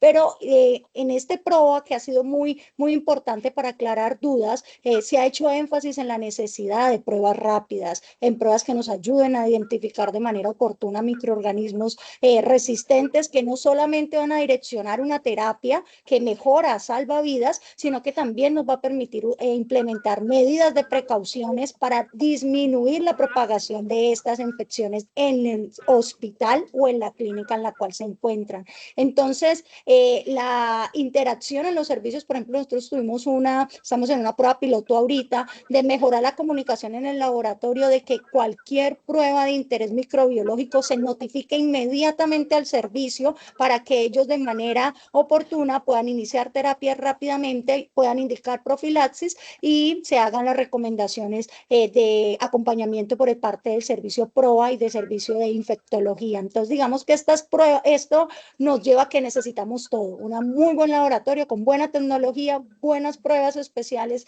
de detección rápida y, por supuesto, la comunicación y trabajo en equipo. Bueno, no, y los que votaron, fíjese que casi el 80% la respuesta correcta, ¿no? Se necesitan todos estos recursos técnicos y tecnológicos. Y bueno, aquí estamos haciendo los quiz en vivo, ¿no? Así que felicitaciones a María Andrea Ponte. Bueno, muy bien. Sí, allí como para complementar un poco lo que Jenny menciona, les dejamos unas recomendaciones de un consenso que hicimos hace algún tiempo, un consenso latinoamericano de Diagnostic Stewardship, donde tratamos de recolectar la evidencia publicada de este lado del mundo para hacer niveles de evidencia y fuerzas de la recomendación, y tal como Jenny lo menciona, tener un sistema informatizado para la gestión de datos para uso clínico con una periodicidad definida por cada institución es definitivamente vital para poder arrancar. Doctor, regáleme la siguiente. Y algo que es fundamental, que sí nos encantaría que lo pudieran tener allí copiado, es que uno debe tener unos datos mínimos para poder tener una vigilancia epidemiológica y para poder empezar con las guías. Los estudios de susceptibilidad acumulados, es decir, los perfiles microbiológicos, los microorganismos relacionados con las infecciones y la detección de microorganismos multidrogoresistentes, sobre todo con tecnología. ¿Por qué? Porque no solamente basta con que puedas saber que tienes una carbapenemasa, tienes que saber qué tipo de carbapenemasa tienes, cuántas carbapenemasas tienes. Las pruebas de diagnóstico sindrómico, sobre todo en pacientes en sepsis, salvan vidas y ahorran dinero de una manera gigantesca. Entonces, esto sí es importante tenerlo presente porque a veces cuando vamos con la doctora Villegas a hospitales, nos encontramos con que no tienen acceso a la información o no tienen el perfil microbiológico. Y pues es que esta es la base de todo, porque la epidemiología hospitalaria de cada institución es totalmente diferente. Entonces, si no tienes la epidemiología, ¿cómo vas a empezar a aproximarte con guías o cómo vas a tener argumentos de peso o de valor para decirle a un grupo de especialistas, ustedes no deberían usar este antibiótico, mejor deberían utilizar este, si no tienes el soporte epidemiológico que esté ahí dándote ese espaldarazo? No, súper, Cristian, y como bien lo mencionabas, hay que sacar la información, ¿no? La información debe trasladarse a cada uno de los servicios de los hospitales y por supuesto hay que tener datos locales, hay que tener registros locales, hay que poder realizar también indicadores con respecto a la utilización de los métodos diagnósticos, evaluar bajo algoritmos dónde deben estar situados cada uno de estos. Bueno, y ahora sí pasemos a la parte de los tratamientos antimicrobianos, indicaciones, prescripciones, revisión, indicaciones correctas, acortar tratamientos antimicrobianos. De esto vamos a seguir hablando en los siguientes minutos, de profilaxis prequirúrgica antibiótica, cuándo se utilizan adecuadamente, los tiempos correctos, los factores de riesgo, suspender las profilaxis antimicrobianas después de 24 horas de cirugía y, bueno, definir estas guías antimicrobianas por niveles de desarrollo del PROA. Bueno, María Virginia, tú que has sido líder en este desarrollo de las guías y Cristian en estas herramientas de medición, les voy a ceder el micrófono en conjunto con Jenny para que hablemos un poquito durante este tiempo de las herramientas de medición y los indicadores, porque a la gente le preocupa mucho y si uno ve lo que exige la norma son como 800.000 indicadores. Entonces, Cristian, ¿tú qué opinas de todo esto y qué hacer? Porque me habéis hecho algo claro, enfoquémonos, identifiquemos cuál es la parte crítica y comencemos paso a paso, ¿no? Y poder fortaleciendo los programas. Bueno, yo solamente quiero decir, porque quiero que la doctora Villegas lo comente más a fondo, pero esta herramienta de medición que nosotros publicamos hace algún tiempo fue una labor que hicimos primero aquí en Colombia, en varios hospitales en Colombia, después la patentamos en 7 países en Latinoamérica, allí fue donde pudimos publicarla, porque nos preocupaba mucho eso. Uno llega a un hospital y le dicen, sí, aquí tenemos PROA, pero ¿qué clase de PROA tienes? Pero ¿qué tan consolidado está el PROA? Pero ¿cuál es tu grado de desarrollo? Y pues por esa obsesión que tenemos nosotros de saber cuál es el porcentaje o en qué punto estás, empezamos a crear esta herramienta con los estándares de la Joint Commission y acreditación canadiense, unido a mucho de lo que teníamos acá de Antimicrobial Stewardship, para que un hospital pudiera hacer esta autoevaluación y decir, mire, de 0 a 100%, ¿usted en qué porcentaje está? ¿En qué porcentaje está y qué necesita mejorar? Ustedes ven que son 7 estándares con elementos medibles y allí lo que uno busca es decir, bueno, ¿en qué es lo que yo fallo? Es que no hay apoyo administrativo, es que el comité de infecciones no está bien, es que no tengo indicadores, por ejemplo, porque siempre te presentan y te dicen, sí, tenemos PROA, pero a veces nos encontramos con que el PROA eran interconsultas por infectología, no había guías, no estaban socializadas, o sea que tú sí debes saber dónde estás parado y saber de 0 a 100 en qué porcentaje estás, porque es la única forma de poder hacer planes operativos y decir, miren, yo tengo que mejorar en gestión documental. A veces nos encontrábamos con que llegábamos a un hospital y decían, sí, aquí tenemos la gestión documental en el computador del infectólogo. Y eso no estaba en Almera, no estaba en Daruma, el documento no tenía una copia controlada. O sea, pues no tienen nada porque se te roban el computador y se llevan toda la gestión documental del programa. Entonces sí es importante tener esto presente. Yo le doy la palabra a la doctora Villegas para que ella No, también ya, cuente. perfecto, Cris. Esto fue una herramienta que generamos, especialmente Cris, con eso medimos.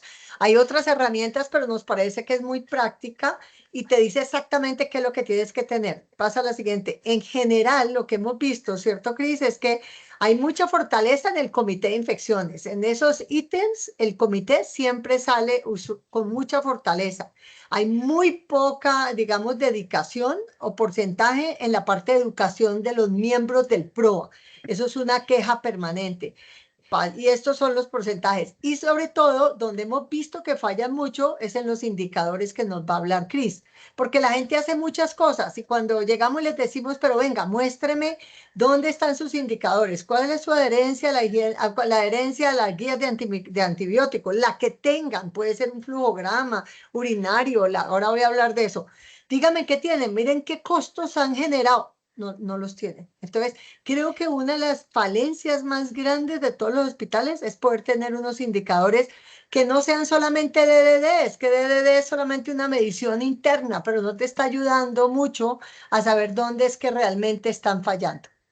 Sí. Sí, yo quiero aprovechar que Jenny está aquí, María Virginia y Cristian, porque Jenny trabaja en un hospital público, en un hospital de constante formación universitaria, de muchos programas de salud.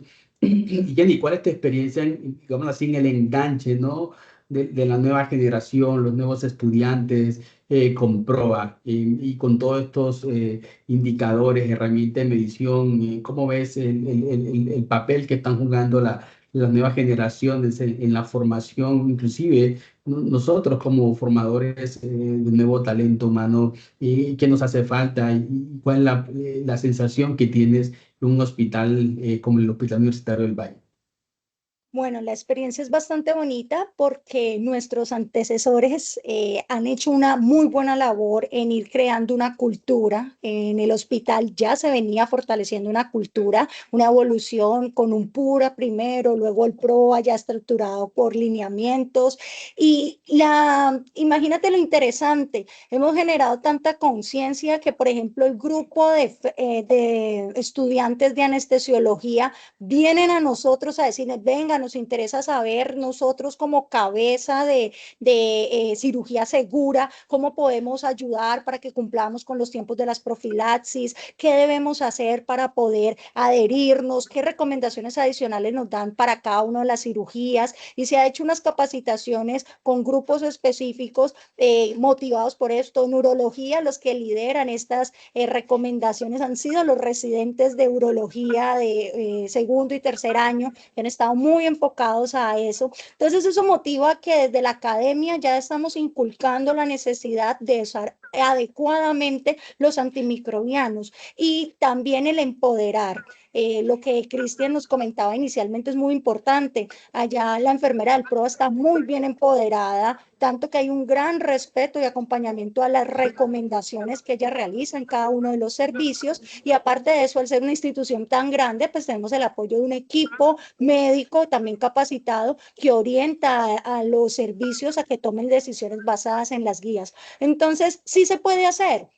Uno lo ve desde la parte pública y dice es muy complejo, siempre es como las instituciones privadas, pero se puede fortalecer. Las personas que están en el sector público deben tener ese ímpetu, de esas ganas de poder implementarlo. Y claro que sí, con estas herramientas que se van a ver de indicadores en este momento, yo creo que todos podemos trabajar para que podamos cumplir con lo mínimo que nos dice la resolución, que son 5 indicadores, pero que todos proyectemos a poder cumplir con los recomendados para ser más específicos en la información.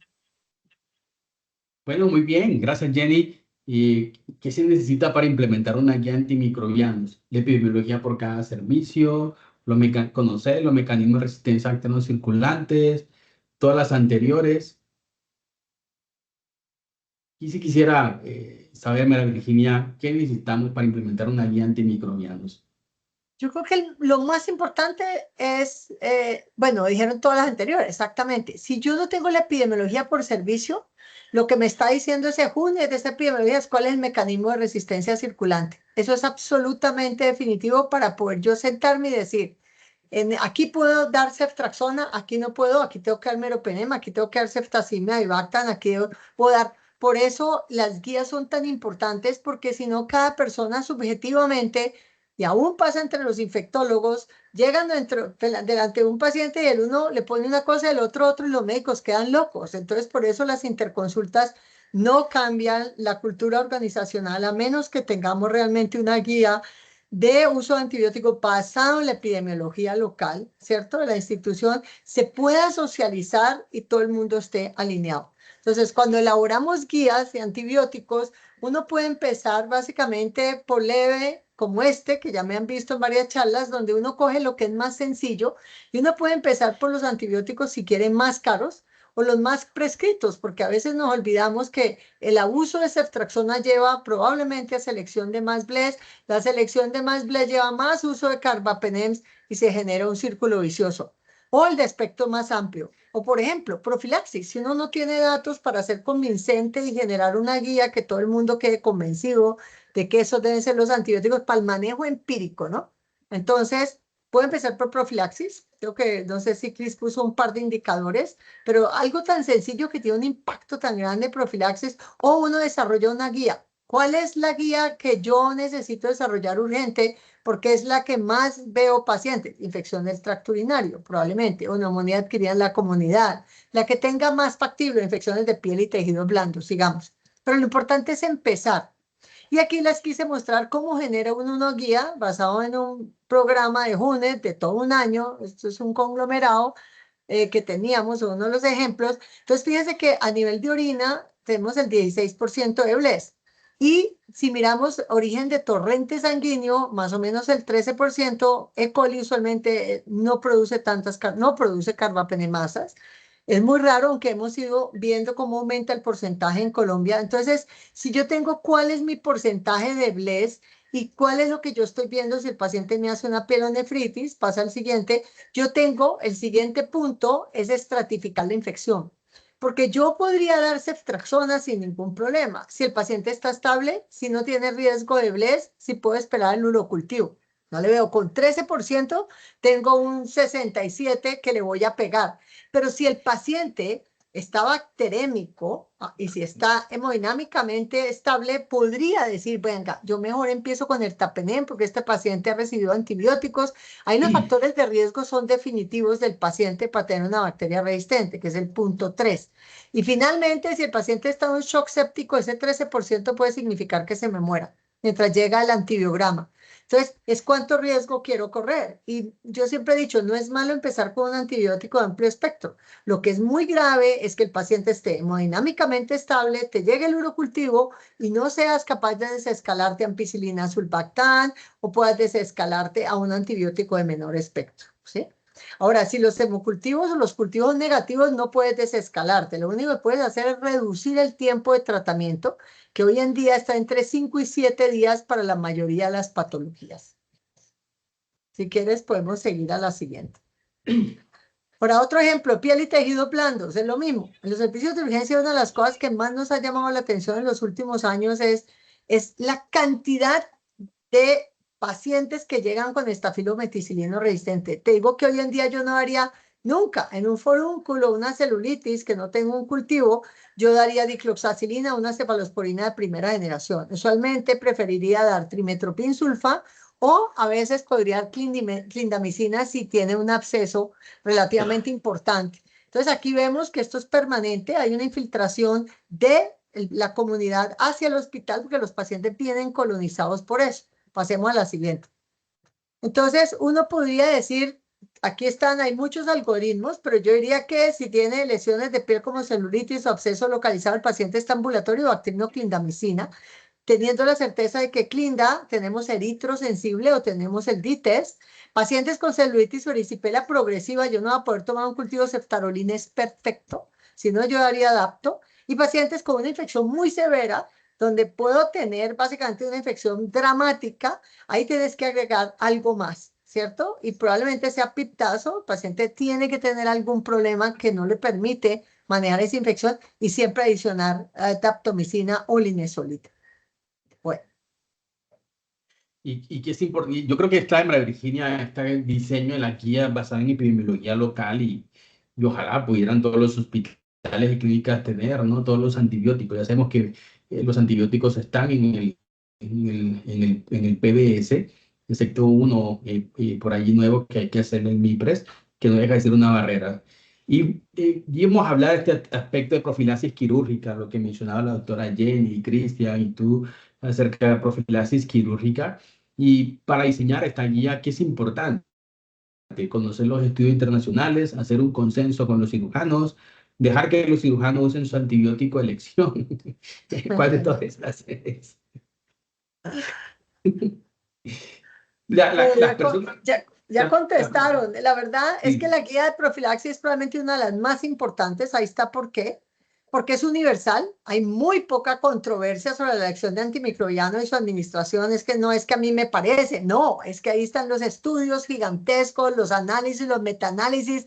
Bueno, Cris siempre habla de eso. Existe evidencia generalizada de su impacto. O sea, eso es parte de la estrategia de seguridad del paciente. Su impacto se puede medir en la disminución de las ISOs, pero al pertenecer al campo de los cirujanos, uno sí tiene el deber ser, es hablar con ellos, sentarse y hacer un consenso. Yo no creo que sea difícil, después hay que hacerle seguimiento, porque ellos dicen que sí, continúan antibióticos, tenemos un problema operativo de que no lo ponen después de que termina el antibiótico, el cirujano tiene entre 15 minutos a 1 hora, esa es probablemente la dosis más importante que uno, le paso la palabra a Cris, cómo se debe medir. Bueno, aquí es importante que tengamos presente que un indicador no es un simple dato. Es decir, un indicador es producto de una fórmula matemática. Es fundamental que se tomen el tiempo de construir los indicadores bien y hacer fichas del indicador, porque si uno no hace una ficha del indicador donde esté contenido, qué es el numerador, qué es el denominador, cómo lo busco, cómo lo analizo, cada cuánto hago el corte, de dónde saco la información, si usted se cambia de hospital, lo echan o se acaba el prueba por ese lado, no va a quedar el sustento necesario para saber de dónde salía la información. Los indicadores en antimicrobial stewards y en programas de optimización de antimicrobianos son en general de dos tipos: de tipo proporción, donde el numerador está contenido dentro del denominador, y unos que son de tipo razón, numerador no contenido dentro del denominador, y otros de tipo razón con denominador tiempo, que son las famosas tasas. Profilaxis es un indicador que por ley tenemos que tener desde antes de la resolución de prueba en nuestro país, es decir, que este indicador sí o sí hay que tenerlo en el marco de los indicadores. Y miren que es un indicador de tipo proporción. El numerador está contenido dentro del denominador. En el numerador van el número de observaciones con tratamiento profiláctico acorde. Aquí es importante tener en cuenta que tú puedes colocar diferentes atributos, es decir, tú me puedes decir, es acorde si el antibiótico está a tiempo, si es el antibiótico de acuerdo a la guía y si se suspende correctamente. Esos son los tres principales atributos, pero puedes decirme, mire, yo solamente voy a medir si el antibiótico está acorde con la guía. Ok, perfecto. Pero lo importante es tener en cuenta que si vas a medir tres atributos, hay que desagregarlo para poder hacer un plan operativo y ver dónde está fallando la gente, si es en el tiempo de administración adecuado, es en el tipo de antibiótico o finalmente es en la suspensión.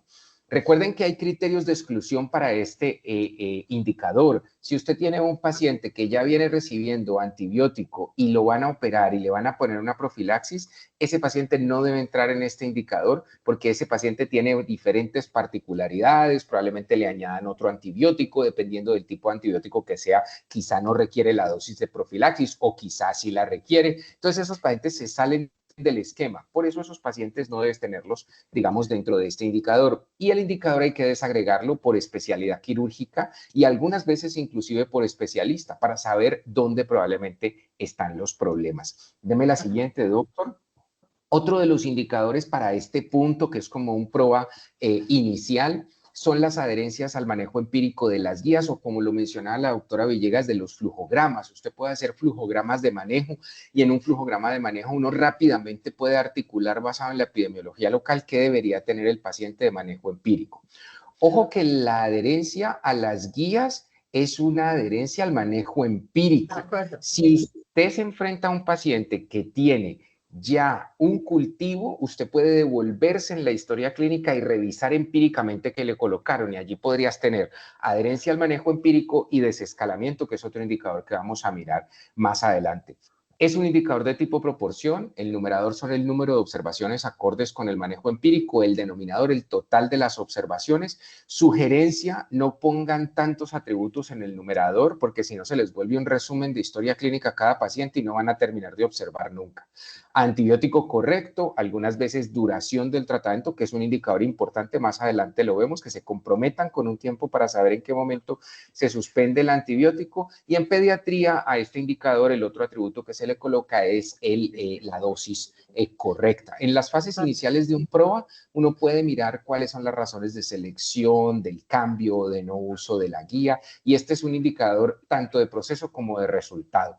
Para estos dos indicadores hay que tener en cuenta optimizar hagan trazadores. Uno no puede evaluar todas las profilaxis de su clínica ni todos los manejos empíricos, pero sí puede hacer trazadores, priorizar por patologías. Por favor, no se llenen de formatos con 13 millones de variables, que porque es que yo voy a hacer un estudio más adelante y es que voy a tener la base para estudios futuros que están enterrados desde hace 20 años porque nadie se devuelve a ver eso. No, la información que usted necesita. Y aleatorice, porque aleatorizar garantiza que tengamos validez externa, es decir, que a pesar de que no mires todo, eso se pueda extrapolar. Y ojo que aleatorizar no es a la maldita sea, no es a la loca, no es de 3 en 3, no es con la especialidad a la que más se la quiero cargar. Usted se para en un Excel y le da ese comando, igual aleatorio punto entre. Y si tienes 50 pacientes que evaluar de manejo empírico, le vas a dar 1,50 y te va a salir un número. En la lista lo escoges. Comprométete con un número. Si tú tienes que mirar 30 o 50 observaciones al mes, eso significa que debes mirar por lo menos 12 o 15 observaciones por semana. Eso significa que vas a mirar 2 o 3 observaciones por día. Miren que no es mucho. Pero si uno no se compromete, va a terminar al final del mes queriendo hacer 70 observaciones y quedándose hasta las 2 de la mañana en la clínica para levantar el indicador. Entonces, sí hay que comprometerse con un número especial de trazadores para poder hacerlo. El otro indicador es la dosis diaria definida, como la doctora María Virginia lo mencionó. Este es un indicador que por norma tenemos que tener y es un indicador básico que todas las instituciones deben tener. Este es un indicador de tipo razón. El denominador es tiempo, es una tasa. En realidad, la dosis diaria definida es la velocidad a la cual se formulan antibióticos y su comparador es con ustedes mismos, es decir, con su histórico. Ojo que la meta no es la de la Organización Mundial de la Salud, esa no es la meta de la dosis diaria definida. Para el cálculo de este indicador, por favor, revisen muy bien la fórmula, porque lo que nosotros hemos encontrado es que a veces se hace el cálculo en una hoja de Excel y la fórmula no está bien hecha. El numerador, antibiótico dispensado en gramos o miligramos. El denominador, la constante de la ED, que la encuentran en la página de la Organización Mundial de la Salud. No le da en Google WHOATC y el primer link que sale, ahí están todas las de ED. Por el número de días, si lo estoy mirando mensualmente, serían por 30. Por el número de camas, por el porcentaje de ocupación, pero no escrito en porcentaje. Es decir, que si es 95%, será 0.95. Y esto te va a dar el resultado en dosis diarias definida por 100 camas ocupadas, pues que es lo que generalmente tenemos. Y regáleme la siguiente, doctor.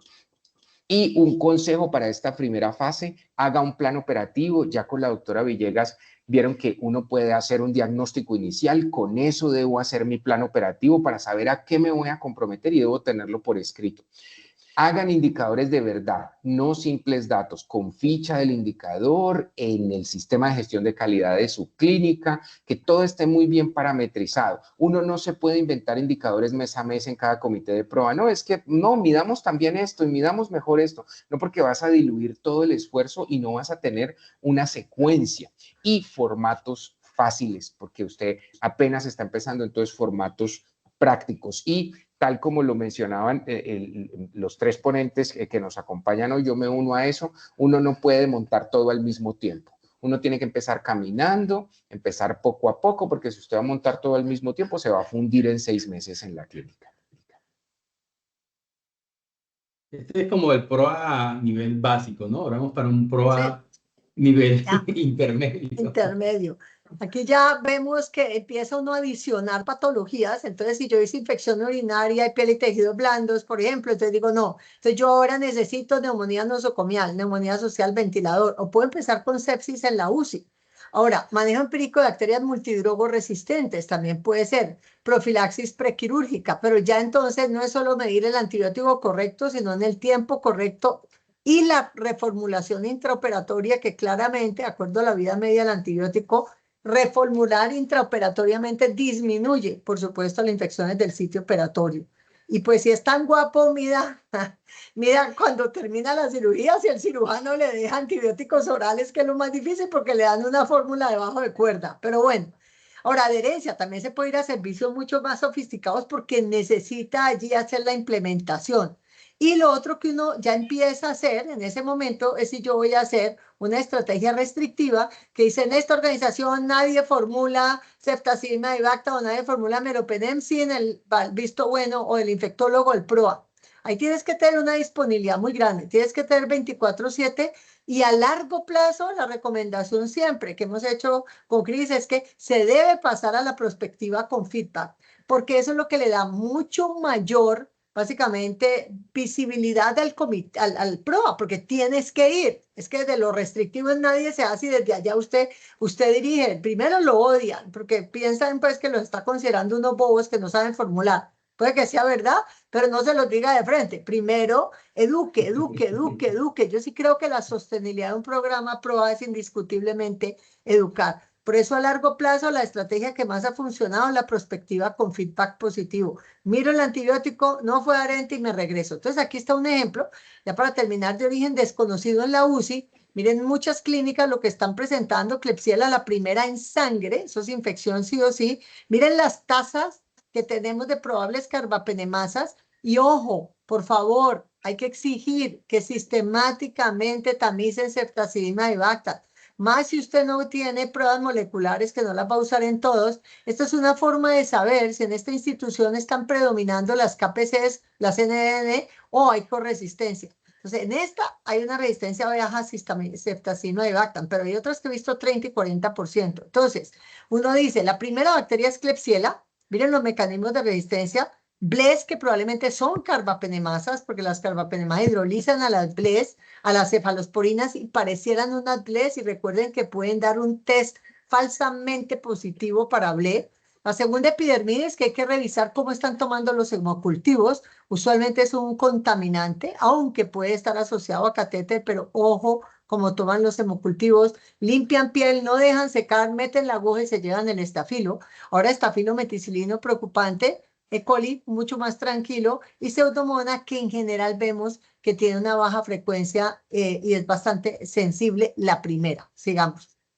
Entonces monta uno de estas guías y una de las cosas más importantes, como les dije, es conocer la epidemiología local, eso te dice los mecanismos de resistencia, métale factores de riesgo para que el paciente piense uno que tiene una bacteria resistente y estratifique. O sea, no es lo mismo el paciente que puede esperar el cultivo al paciente que viene en una sepsis, un shock séptico y se te va a morir. Ahí no puedes correr ningún riesgo. Por eso, los cortes de cuándo cambio el antibiótico, si es el 20 o el 30% o el 40% de resistencia, no, eso no funciona así. Si yo tengo 40% de resistencia porque tengo BLES, pero el paciente está súper estable y yo tengo un 60% a favor de darle ceftriaxona, pues le doy ceftriaxona y espero el cultivo, pero si el paciente está séptico no lo vas a poder esperar. Entonces, bajo la estratificación en el hospital anterior, si el paciente está séptico no te queda de otra sino darle ceftazimia y Bactam más Astronam hasta que llegue básicamente la identificación de esa carbapenemasa y lo puedas desescalar. Y además de eso le tienes que dar, si tiene un catéter venoso central, probablemente vancomicina o doptomicina si el paciente está séptico. Pasemos a la otra. Entonces, Cris. Bueno, ya en esta fase más consolidada, como lo mencionaba la doctora Villegas, pues hay que incluir más guías y aquí puedes evaluar las guías por especialidades para saber dentro de tu plan operativo cuáles especialidades puedes trabajar. Entonces aquí ya uno puede desagregar la adherencia al manejo empírico de guías o flujogramas y puede adicionar atributos en el numerador. Dosis correcta, ruta correcta, duración correcta, por ejemplo, porque ya vas teniendo un mayor nivel de guías. Dame la siguiente, doctor. Este también es muy importante y este es un indicador que tiene nuestra norma nacional, pero que lastimosamente, y es una crítica a la norma no tiene fichas del indicador. Entonces, si uno no tiene una ficha técnica del indicador, no sabe cuáles son los criterios de inclusión, los de exclusión, cómo recolectar la muestra. Y para porcentaje de toma de cultivos, pues hay infecciones que no vas a tener el cultivo, infección de piel y tejidos blandos en el servicio de urgencias, neumonía adquirida en la comunidad. O sea que aquí hay que llevarlo al punto donde sí o sí usted siempre debe tener cultivos, que es en sepsis. Entonces, el porcentaje de toma de cultivos en sepsis es un indicador de tipo proporción. Tu numerador van a ser el número de cultivos tomados en pacientes con diagnóstico de sepsis y el denominador el total de observaciones.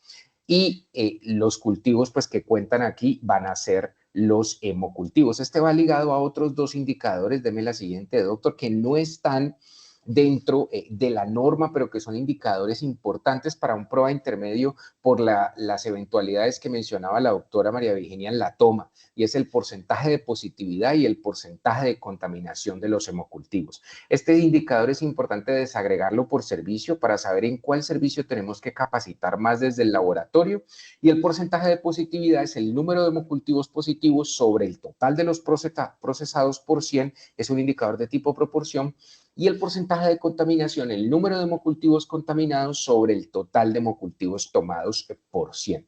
Entonces, estos son dos indicadores que permiten, digamos, evaluar de una manera importante cómo se están tomando los cultivos por fuera y dónde debo implementar mayor capacitación. El siguiente es el porcentaje de valoraciones PROA en antibióticos especiales. Este no está dentro de la norma, pero es un indicador importante. ¿Por qué? Porque muchas veces los hospitales tienen problemas particulares con algún tipo de antibiótico. ¿Se te fue el volumen, Cris? Ah, ya. Ahí, Okay. sí. Sí, está muy bien. Y no necesariamente son antibióticos de amplio espectro. Allí la doctora Villegas y yo no somos muy fans de la estrategia de la UER, de la OMS, de colocar antibióticos por lista, de restricción de acuerdo a su selección, porque es que hay hospitales, por ejemplo, que tienen problemas con ampicilina sulbactam, que le formulan ampicilina sulbactam a todo lo que se atraviese, por ejemplo. Entonces, pues si tu problema es ese, vas a tener que tener un indicador que te mida qué tanto de uso adecuado del antibiótico lo estás haciendo. Este es un indicador de tipo proporción. En el numerador, el número de pacientes valorados por el PROA, y en el total de observaciones de pacientes con esos antibióticos especiales. Y uno puede desagregar por antimicrobiano. Como ya aquí estamos en un nivel moderado, entonces aquí lo que vamos a hacer es, por ejemplo, si ustedes encuentran, hay un mal uso de meropenem, de piptazo, de ceftazimia ibactano, de ampicilina sulbactam, de ceftriaxona, pues se enfoca uno en la capacitación, en decir puntualmente, mire, este antibiótico lo tenemos en la guía para esto y para esto, sirve para esto no debería usarse como manejo empírico, es decir, mucho más focalizado. Regáleme la siguiente, doctor. Los de resistencia antimicrobiana hacen parte de algunos de los que tenemos que reportar en algunas latitudes en el país donde hay secretarías distritales, por ejemplo Bogotá, por ejemplo Cali, y algunas secretarías municipales de salud que los exigen, y estos generalmente son indicadores que pudieran estar asociados a un buen PROA, pero que no necesariamente hablan de los resultados del PROA. Aquí retomo unas palabras de la doctora Jenny que nos mencionaba, mire, usted necesita tener diagnósticos rápidos para poder aislar a los pacientes, porque de nada sirve que usted controle el uso de antibióticos si no está controlando la diseminación de microorganismos por transmisión cruzada. Esto es lo que habla de ese matrimonio que debe haber entre el PROA y control de infecciones. Entonces, la tasa de infecciones por clostridioides es difícil, la incidencia de Staphylococcus aureus resistente a oxacilina o de enterobacteriales resistentes a carbapenémicos puede ayudarte, pero si no tienes un buen control desde prevención y control de infecciones, esto podría opacar los resultados que puedes tener tú en el PROA. Regáleme la siguiente, doctor. El consumo de antibióticos aquí ya no solamente se va a hacer con dosis diarias definidas, y aunque dentro de la norma solo tenemos como indicador del consumo las dosis diarias definidas, días de terapia y tiempo de terapia son dos indicadores de tipo razón con denominador tiempo, son tasas que nos permiten mirar la velocidad de la formulación, y no solamente eso, sino que sirven para escenarios donde la DDD no es que sea muy ortodoxo utilizarla. Digo no es que sea muy ortodoxo porque en algunas partes del mundo se usan dosis diarias definidas en pacientes pediátricos, pero días de terapia y tiempo de terapia funcionan más para este tipo de pacientes. Consideraciones importantes: días de terapia en el numerador, los días que un paciente recibe múltiples antibióticos van a ser la suma de los días de cada antibiótico, pero en tiempo de terapia, si un paciente, por ejemplo, recibe banco, meropenem, amicacina, son 3, pero en realidad va a contar como uno solo. Esa es la diferencia en el numerador entre días de terapia y tiempo de terapia. Bueno, sí, y ya vamos con el PROA avanzado. Eso, yo creo que para terminar la parte de guías, este ya es de alto turmequé. O sea, cuando uno tiene un PROA de infecciones fúngicas, aquí nuestro amigo José, pues que es fanático de los hongos, hay que definir cómo vamos a manejar esas terapias, o ya tener toda la guía de antimicrobianos, por supuesto. Entonces el médico puede acceder prácticamente a todas las patologías. Y también hay unos resultados muy difíciles de lograr, que es básicamente disminución de la resistencia bacteriana, porque pueden ocurrir muchos factores externos, como en una experiencia que tuvimos con Cris, que fue muy exitosa en 3 de los 4 hospitales, pero uno de los hospitales se nos disparó Pseudomonas y cuando fuimos a ver teníamos un brote. Entonces es importante, mortalidad, que es difícil la asociación, y el impacto económico sí creo que ya es muy importante que pues toda la parte, no debe depender un PROA solo de su éxito económico, porque además a medida que la adherencia aumenta a las guías, pues vas a suspender menos antibióticos y básicamente vas a tener, digamos, menos ganancias para la institución, si se puede ver así. Pero yo creo que siempre se puede dar, al área administrativa le gusta ver básicamente los números en alguna forma que les estamos ahorrando por el mal uso de antibióticos. Y bueno, esto ya para terminar, desescalar es la última patica que uno tiene que hacer, es la más difícil en el PROA y porque uno necesita una cultura organizacional. Yo no creo que uno pueda llegar nunca al 100%, tendrían que ser unos magos en ese hospital para conocer de resistencia bacteriana e interpretación del antibiograma, pero si uno espera, ojo, la desescalada es espontánea de cada médico, no es que va al infectólogo y le dice el PROA, vea, llegó el antibiograma, usted debería bajarse en ampicilina sulbactam. No, él lo debe hacer solito. Ahora, si él no lo hace, ahí está el PROA del infectólogo para que se lo diga. Pero en términos generales, si uno empieza 2 antibióticos, que es muy frecuente, y llega una pseudomonas sensible o una enterobacterial, no siempre debe suspender el aminoglicósido, porque nunca se ha podido mostrar que la adición de un aminoglicósido a una bacteria sensible va a cambiar nada. Al contrario, aumenta costos y toxicidad. Lo mismo pasa con vancomicina. Yo tengo un catéter venoso central y doy un beta-lactámico anti-pseudomonas y vancomicina y me llega que básicamente no es un estafilococo, allí meticilino resistente, y que por el contrario hay un meticilino sensible, créale, descálese de ese piptazo, cefepime, acefasolina o un antibiótico de menor espectro. Ahora, siempre, si el cultivo muestra una pseudomonas bacineto o bacterias productoras de carbapenemasas, hay que usar la dosis máxima del antibiótico, ¿no? Sigamos. Y básicamente la dosis, ese me quedó brincada, no es por qué, ¿vale? Uno se arranca con 2 gramos cada 8 y resulta que es un hable, créale, si es un hable de un solo gramo de mero cada 8 horas, si el paciente está estable, no tiene hipoalbuminemia, básicamente puede dar el tatenem. Y el tiempo de tratamiento, muy importante, si ustedes quieren disminuir costos, sobre todo, si quieren disminuir efectos secundarios, si quieren disminuir básicamente días de estancia en el hospital, tiempo de tratamiento cada vez es más importante para poder lograr esto. Y ya hay demasiada evidencia. Pasemos a la última, donde esta tabla ya la han visto y vemos cómo para neumonía de la comunidad 3 a 5 días es suficiente. Neumonía nosocomial y asociada al ventilador 7 a 8, a menos de que haya un empiema, una neumonía necrotizante. Miren las pielonefritis, por favor, ya no quiero ver más pielonefritis con 14 días. 7 días es suficiente si usted tiene el cultivo de una terapia dirigida. Miren básicamente las bacteremias por gram negativos. Impresionante. Tal vez hay una que uno le tiene más respeto que Pseudomonas, donde yo tomaría hemocultivos de control. Y por supuesto en gram positivos hoy en día, si es un estafilo, sí o sí hay que tomar hemocultivos de control al tercer día de tratamiento efectivo. Hay un nuevo alineamiento, paréntesis, que va a sacar un artículo del doctor Bonomo donde habla de Stenotropomona maltophilia y prácticamente dice que es impredecible el éxito terapéutico con ninguno de los antibióticos y por lo tanto él utiliza terapia combinada y debe tomar hemocultivos para Stenotropomona maltophilia. Y ahí está, piel y tejidos blandos también, osteomelitis y hay un buen curetaje también. Bueno, o sea, tiempos de tratamiento acortados. ¿Cris? Listo, bueno, y entonces ya en esta última fase, pues teniendo en cuenta lo que la doctora Villegas mencionó, desescalamiento es uno de los indicadores que uno debe tener. Recuerden que este es un indicador de tipo proporción. El numerador es el número de observaciones con tratamiento acorde con cultivos sobre el total de observaciones, pero como bien la doctora Villegas lo mencionó, no son interconsultas por infectología. Es decir, usted no puede medir el indicador si usted es el que está ajustando el tratamiento, porque uno lo que espera es que este indicador refleje el porcentaje de conocimiento en lectura e interpretación del antibiograma que tiene el cuerpo médico. Entonces, está bien que se haga la modificación, pero hay que medir el indicador justo antes de hacerla, porque lo que uno espera es que la gente pueda tener un antibiograma en la mano, un cultivo con antibiograma y pueda efectivamente bajar el espectro. Regáleme la siguiente, doctor.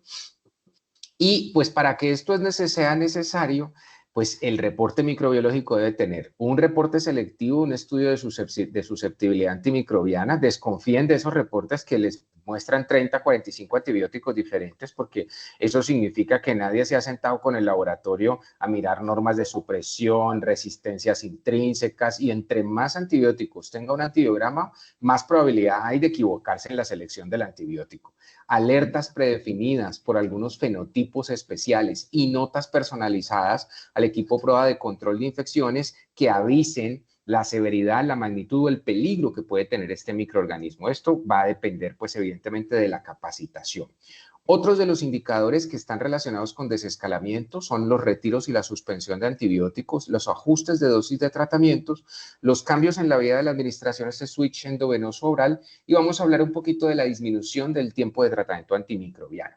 La disminución del tiempo de tratamiento antimicrobiano es un indicador de tipo razón con denominador tiempo. En el numerador va el total de días de antibiótico que tú ahorraste cuando estás suspendiendo el antibiótico. Recuerden que este va muy de la mano con indicadores bajos con respecto a la duración del tratamiento. La gente pone un antibiótico y nadie coloca cuántos días. Entonces ahí es donde el PROA debe llegar y decir, mire, este antibiótico este paciente no necesita más antibiótico, por favor retiremos el antibiótico.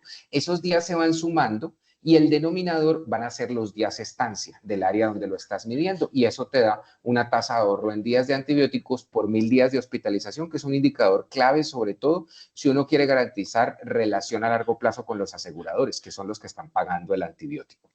Regáleme la siguiente, doctor. Con respecto a costos, hay diferentes formas de medirlo, costos directos e indirectos. Esta es una publicación que hicimos hace algún tiempo de un flujograma de manejo en el servicio de urgencias. Es un estudio de casos y controles donde queríamos mirar la gente adherente si realmente, significativamente hablando, tenía un menor costo. Si cuando se adherían al flujograma de manejo de la infección urinaria, el costo era menor. Y miren ustedes que sí hay una diferencia estadísticamente significativa a favor del grupo adherente, es decir, que los adherentes ahorran la mitad en costos cuando se adherían al flujograma de manejo. Y estos costos directos, pues tú los puedes mirar básicamente en la historia clínica de los pacientes. Ahora, este es el gran reto y este es el indicador que enamora a la parte administrativa. Y tiene que ver directamente con la eficiencia hospitalaria administrativa, porque a veces, y sobre todo cuando somos muy clínicos, nos enfocamos mucho en desenlaces terapéuticos y en eficacia clínica, pero a un administrador eso no le va a sonar mucho, es decir, no lo vas a enganchar mucho con el discurso. Pero en la eficiencia hospitalaria administrativa sí, y aquí el PROA de un nivel avanzado tiene una labor fundamental. ¿Por qué? Recordemos que aquellos pacientes que se quedan solamente recibiendo antibiótico para completar unos días, pero que ya tienen criterio de egreso, pueden costar hasta 4 o 5 veces menos que lo que nos cuesta un paciente que de primera vez está allí en una cama. Eso significa que usted está perdiendo 5 veces la facturación con esa cama cuando no saca rápido al paciente. Esto en un escenario donde el hospital tenga gente todo el tiempo, es decir, donde el porcentaje de ocupación sea alto. Hay 3 indicadores de eficiencia hospitalaria administrativa fundamentales: el porcentaje de ocupación, qué tan ocupada está la clínica; la razón de giro cama, es decir, qué tanto uso le das a esa cama; y el promedio de días cama ocupada. Dame la siguiente, doctor. Y entonces aquí lo que uno busca es que frente a un porcentaje de ocupación constante, es decir, cuando a usted le están entrando bien pacientes a la clínica, el efecto del PROA disminuye el promedio de días cama ocupada porque usted está suspendiendo antibiótico, dando salida rápido a ese paciente, y como esto es inversamente proporcional a la razón de giro cama, aumenta su razón de giro cama, es decir, puede darle más uso a la cama. Y recuerden ese factor de 4 o 5 veces más de facturación cuando usted libera esa cama, que es bastante dinero. Este es un estudio que hicimos, un estudio multicéntrico que publicamos hace algún tiempo, donde logramos reducir casi 5 días de estancia hospitalaria en el post-antimicrobial stewardship. Es decir, tú puedes tener un ahorro importante de esos días, y esos días significan más facturación para la clínica. Pero aquí es fundamental hacer la conversión de las cuentas y mirar cuánto facturaba ese paciente y cuánto factura el nuevo paciente que llega a esa cama, para que a usted, al administrativo, le diga con plata, contante y sonante. Mire, esto es lo que facturó de más porque yo saqué ese paciente rápido de allí. Dame la siguiente, doctor. Y aquí está ese indicador. Es el indicador de la tasa de ahorro en días de hospitalización por 1000 días de hospitalización. Tú vas contando los días que estás ahorrando porque le diste salida rápido a ese paciente, porque suspendiste el antibiótico y le diste salida, porque lo sacaste rápido. Eso va en el numerador y en el denominador van los días estancia. Entonces, con los días estancia, sacas ese indicador de tipo razón con denominador tiempo, que es una tasa, que es un indicador que enamora a la parte administrativa. Bueno, esto ya serían unos consejos finales. Recuerden que las adherencias del 100% son rarísimo. Entonces, si usted tiene adherencias del 100%, ahí hay que revisar porque sí, uno puede lograr adherencias muy buenas, pero recuerden que estamos teniendo una muestra, seguimos teniendo problemas, pero ningún hospital es perfecto. Un indicador con un buen comportamiento no significa que no lo midamos más. Usted puede tener algunos indicadores que efectivamente tenga que medir mes a mes y otros en los que hagas prevalencias de periodos, pero no significa que porque ya te fue bien con un indicador, pues entonces nunca más lo vuelvo a medir, sobre todo estos indicadores que son como el corazón, el core del programa de optimización de antimicrobianos. Optimice el tiempo, no olvide hacer trazadores, no va a poder hacer todo al mismo tiempo, comprométase con lo más importante y por favor empiece a mirar indicadores de eficiencia hospitalaria administrativa porque esa es la plata de la clínica. Esto es un momento coyuntural que estamos viviendo en salud y ese indicador convence muchísimo y ayuda mucho para que nos sigan apoyando en el PROA y hay que socializar la información. Si usted no está socializando lo que está haciendo, usted no está haciendo la mitad del trabajo porque el PROA es una religión y uno lo que busca es ganar adeptos. Entonces, si no estás socializando, pues no vas a lograr finalmente absolutamente nada. Súper, no, gracias Cristian por este navegar y surfeo, ¿no? De todos estos indicadores, pero quisiéramos como, ya vimos que el PROA es para realizarlo en todos los niveles de atención en salud y yo quisiera darle la palabra a Jenny para que nos cuente, bueno, porque son muchos indicadores, dijimos que hay que ir paso a paso, hay que enfocarnos en un objetivo, hay que realizar gestión documental, socializar, difundir, interactuar, comunicar, pero Jenny, ¿cuáles son esos indicadores, digamos así, obligatorios según la norma como lo mínimo indispensable en las instituciones de salud? Bueno, es muy importante que nosotros empecemos las labores con lo que nos dan de obligatoriedad. En primera medida, tenemos todo lo relacionado con toma de muestras previo a los tratamientos. Este indicador a veces puede castigar mucho en patologías quirúrgicas, en donde uno dice, empezaron antibiótico, no hubo tiempo quirúrgico y no tomaron muestras abdominales, pero sí ayuda a, de una u otra manera, de manera directa e indirecta, orientar a la toma administrativa de decisiones rápidas como tiempos quirúrgicos o disponibilidad de recursos. El segundo que es obligatorio, y esa entra también en los indicadores de proceso, es el ajuste de la prescripción por resultados de pruebas microbiológicas. Este es fundamental su evaluación y dentro de las profilaxis, el enfoque inicial es profilaxis antibiótica menor a 24 horas. Obviamente hay otros ítems que ya se explicaron en la charla, pero de manera obligatoria está ese. Dentro de los indicadores de resultado, fundamental, pues la presencia entre si vigila del DDD, que les recomiendo en ese caso, de manera anual, el Instituto Nacional de Salud reporta cómo se están comportando los DDDs a nivel local, departamental y nacional de los antibióticos de mayor impacto. Entonces, este también puede ser un punto de partida. Primero, tener en cuenta canales endémicos. Por favor, conozcan su institución. Miren cómo han ido mejorando año tras año y se tracen unas metas objetivas basadas en ese rendimiento. Muchas veces queremos llegar a un 90% en pruebas que apenas están iniciando. Entonces, la idea es que puedan hacer este crecimiento y utilizar también como ese faro o esa orientación los resultados nacionales y distritales. El otro obligatorio es las infecciones asociadas a la atención en salud, producto de gérmenes resistentes. ¿Cuáles son los que se deben evaluar? Los productores de BLE, los AMC y los carbapenémicos. Ojo con eso, se debe incluir incluso los extrainstitucionales y de ser muy claros de cuáles son adquiridos en el hospital y cuáles fueron aportados por otras instituciones. Y recordar que debe haber un perfil institucional de resistencia bacteriana.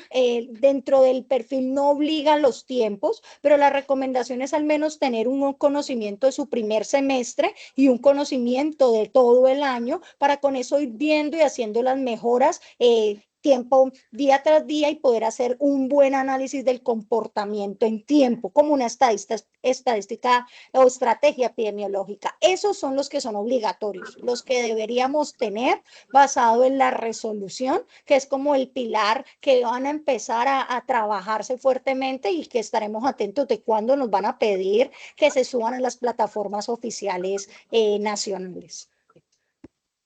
Bueno, súper, no, muchas gracias. Pues ya, bueno, esta es la invitación para el 3 de junio. Vamos a hablar de proa y hongos. ¿No? Ya vieron que es un nivel súper avanzado. Vamos a estar con la doctora Pilar Rivas. Súper. Y mientras la gente puede ir votando si le gustó la conferencia, y bueno, va a quedar grabada, ¿no? Con respecto para que todos estos indicadores los pueden ir repasando nuevamente. Nos gustaría que, bueno, aquí la gente votó que sí le gustó la conferencia. Menos mal porque la volvemos a dar. Donde no les guste, volvemos a empezar. Ay, bueno, no, estuvo excelente, Joselito, y lo mismo Jenny y Cristian. Fue realmente un placer. Siempre se aprende y pues estuvo muy bueno. Muchas gracias. No, súper. Vamos a ver si tenemos por lo menos para una pregunta por aquí. No, no hay preguntas. Todo quedó como muy claro. Bueno, muchas gracias. Gracias, Bueno, Sonia, y a todos. Que pasen muchísimas muy gracias buena a noche, todos. que se chao, acaben esa Jenny, copita. María Virginia, Cristian. Dale, Bueno. súper, mil gracias. Muchas Un abrazo, gracias. chao. Gracias a Ok, Sonia, Jamie chao, pues. y a todos Hasta luego. ustedes. Muchas Dale, Estén muy gracias. bien. Buenas noches. Chao, chao. Bye, bye. Gracias. Chao. Chao.